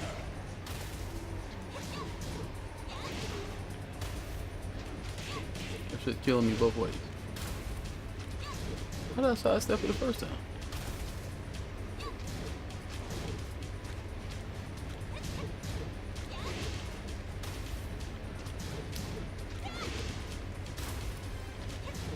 What? Okay, so it looked like in order to sidestep this shit, you gotta sidestep it to your own left, and you got to sidestep it before she started rolling. Wow, like way before she started rolling. Whoa, what the fuck? Maybe you gotta wait for it to roll? How the fuck was I just sidestepping the shit? Now I can't sidestep? Okay. This shit don't make no fucking sense. This bitch kicking me every single time. Fuck this bitch.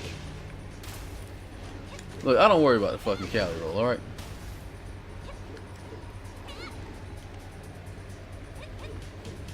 Here's the deal.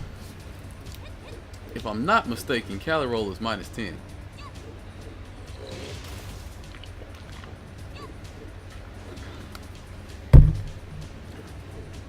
Now, if you are worried about her doing that and doing a low, let's find out if we put her on rage drive, if we can ace both of those options. Opponent's rage on.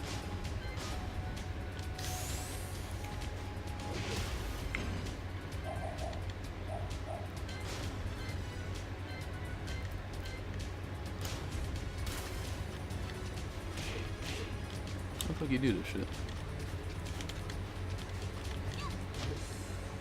Okay.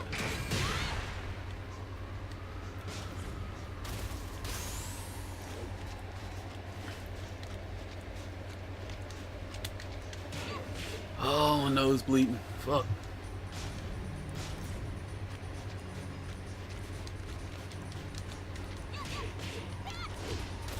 Fuck.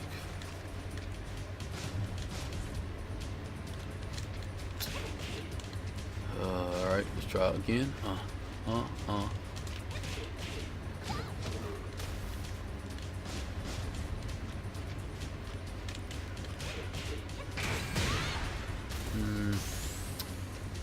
Nah, we need to do it out of Cali roll. Okay, so.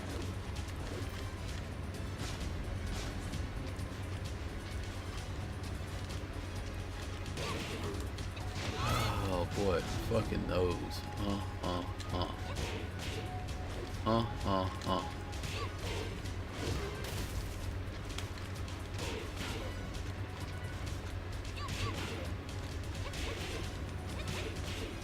Well, what the fuck is she doing?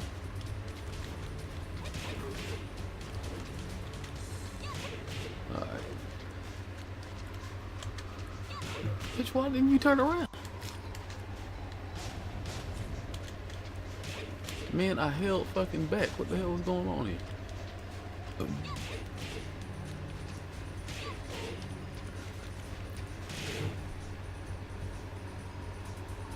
Fuck, this shit making me salty as hell. Let's try this one more time.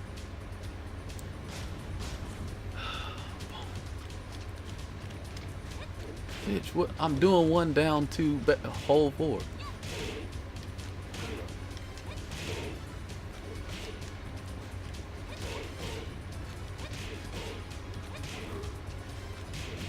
Oh, hold two. I'm tripping. My bad. Alright, let's see.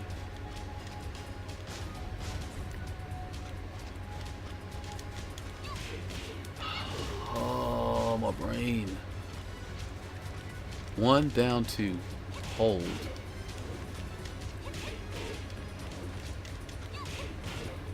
Okay. Now it's the time. If ever there was a time to do it, this is the time.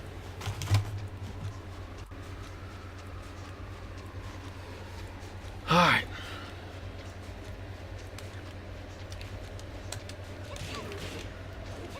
When I said it was the time, I meant it was the time. You know what I'm saying?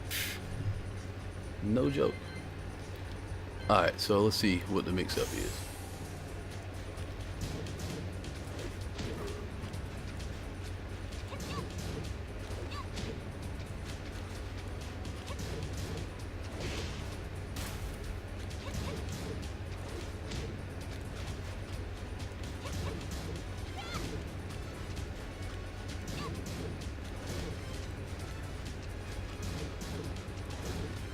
So if you like sidewalk a lot, sidewalk for like half a second, then block.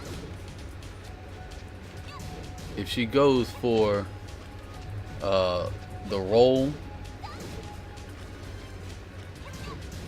Derek, what's going on with you, my G? If in this situation, you know, if she goes for the roll into the big kick, you'll sidestep and block it. I don't know what y'all characters get. King get the hop kick that shit, but that's because she can't parry his hop kick. So he get bit boy damage.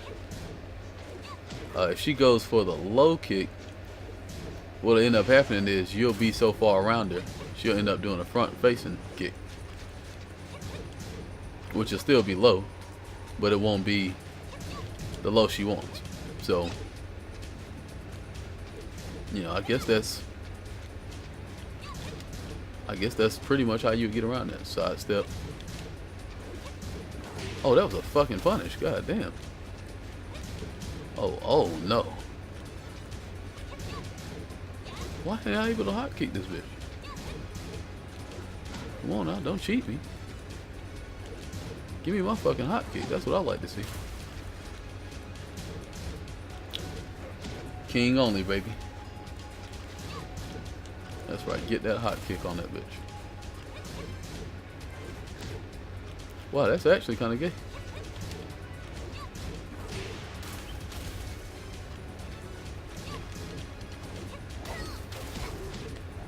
Okay, this is bad news, bro.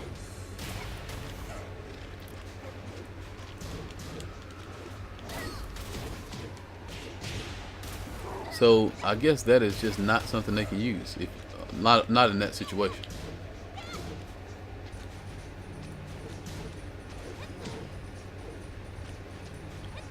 And it looked like anytime you think she's gonna Cali roll, just sidewalk to your left and for like half a second and then block. And that's pretty much the worst you're gonna have to deal with.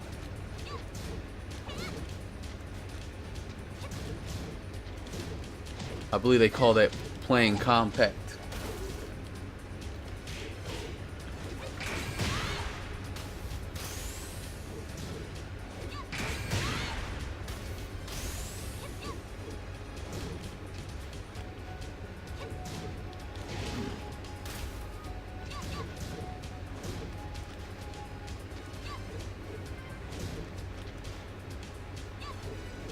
You cannot wait on that roll though.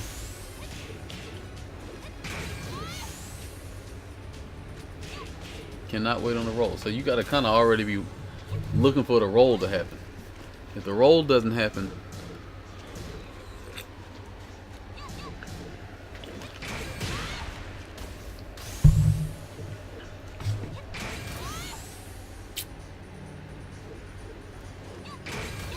yeah, the low kick.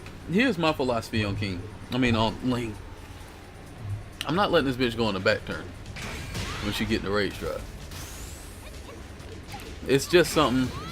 Sometimes you just gotta take that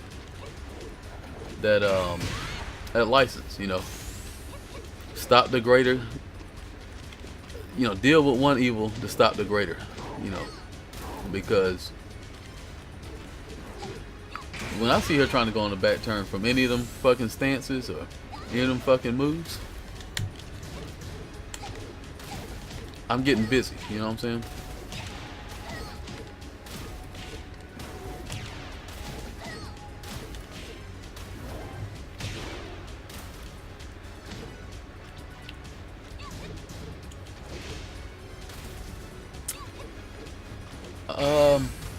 Not for.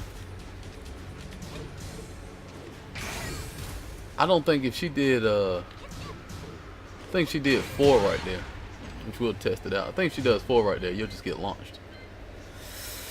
Because they're probably similar in time, similar in frames. I mean.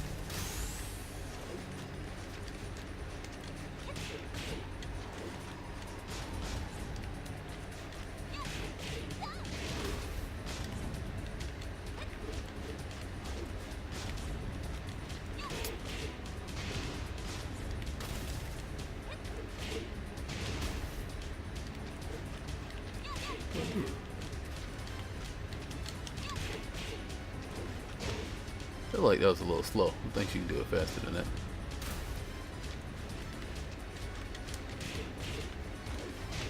Yeah, that's probably gonna clean you, Scott. Probably gonna clean me. We're gonna find out, but I think that's gonna clean me if I try to do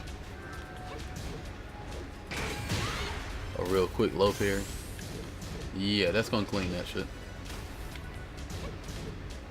Now you can low parry and block for that shit.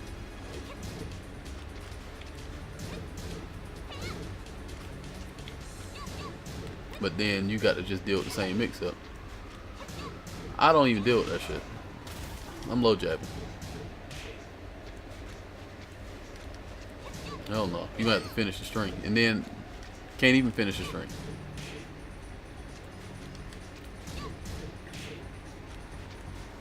Gonna have to do 1 down 2 and stay face forward.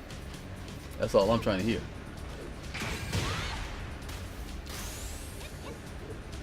Yeah, she can only do the rage drive from back turn. So just never let her ass go on the back turn if you can help it. I mean, that's easier said than done.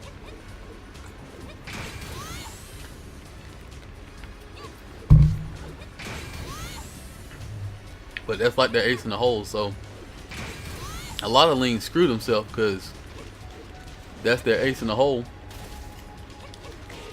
And because it's their ace in the hole, fuck it, they just always go for it.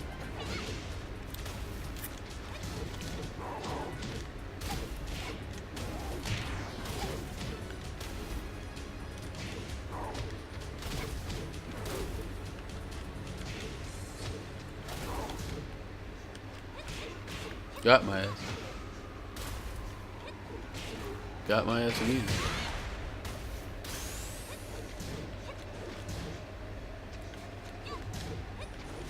Oh, that shit is excellent.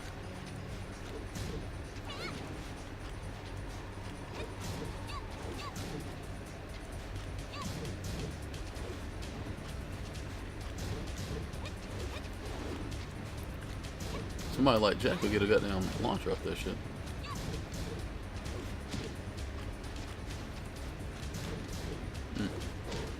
Well, you can't just go straight for the hot kick.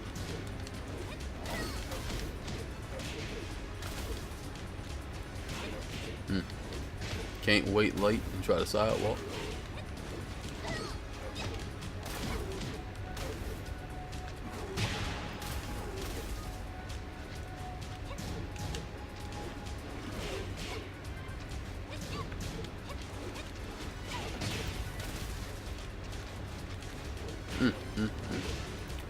Oh. To get her out of Phoenix, you got a couple moves. You got forward 3 hits Phoenix. This move will hit Phoenix. Down forward 1 hits Phoenix. Down 4 hits Phoenix. Down 3 hits Phoenix. I almost want to say down back 2 hits Phoenix. Let's find out.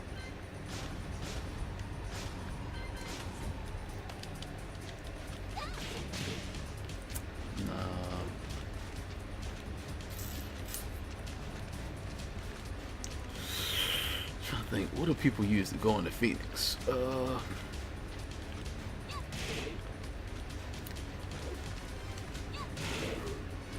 I know what people like to use.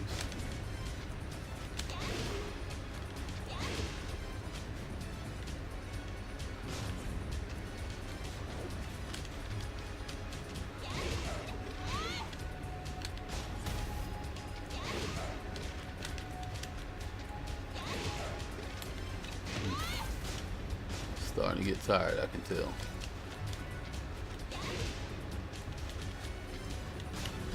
Alright, let's try this again.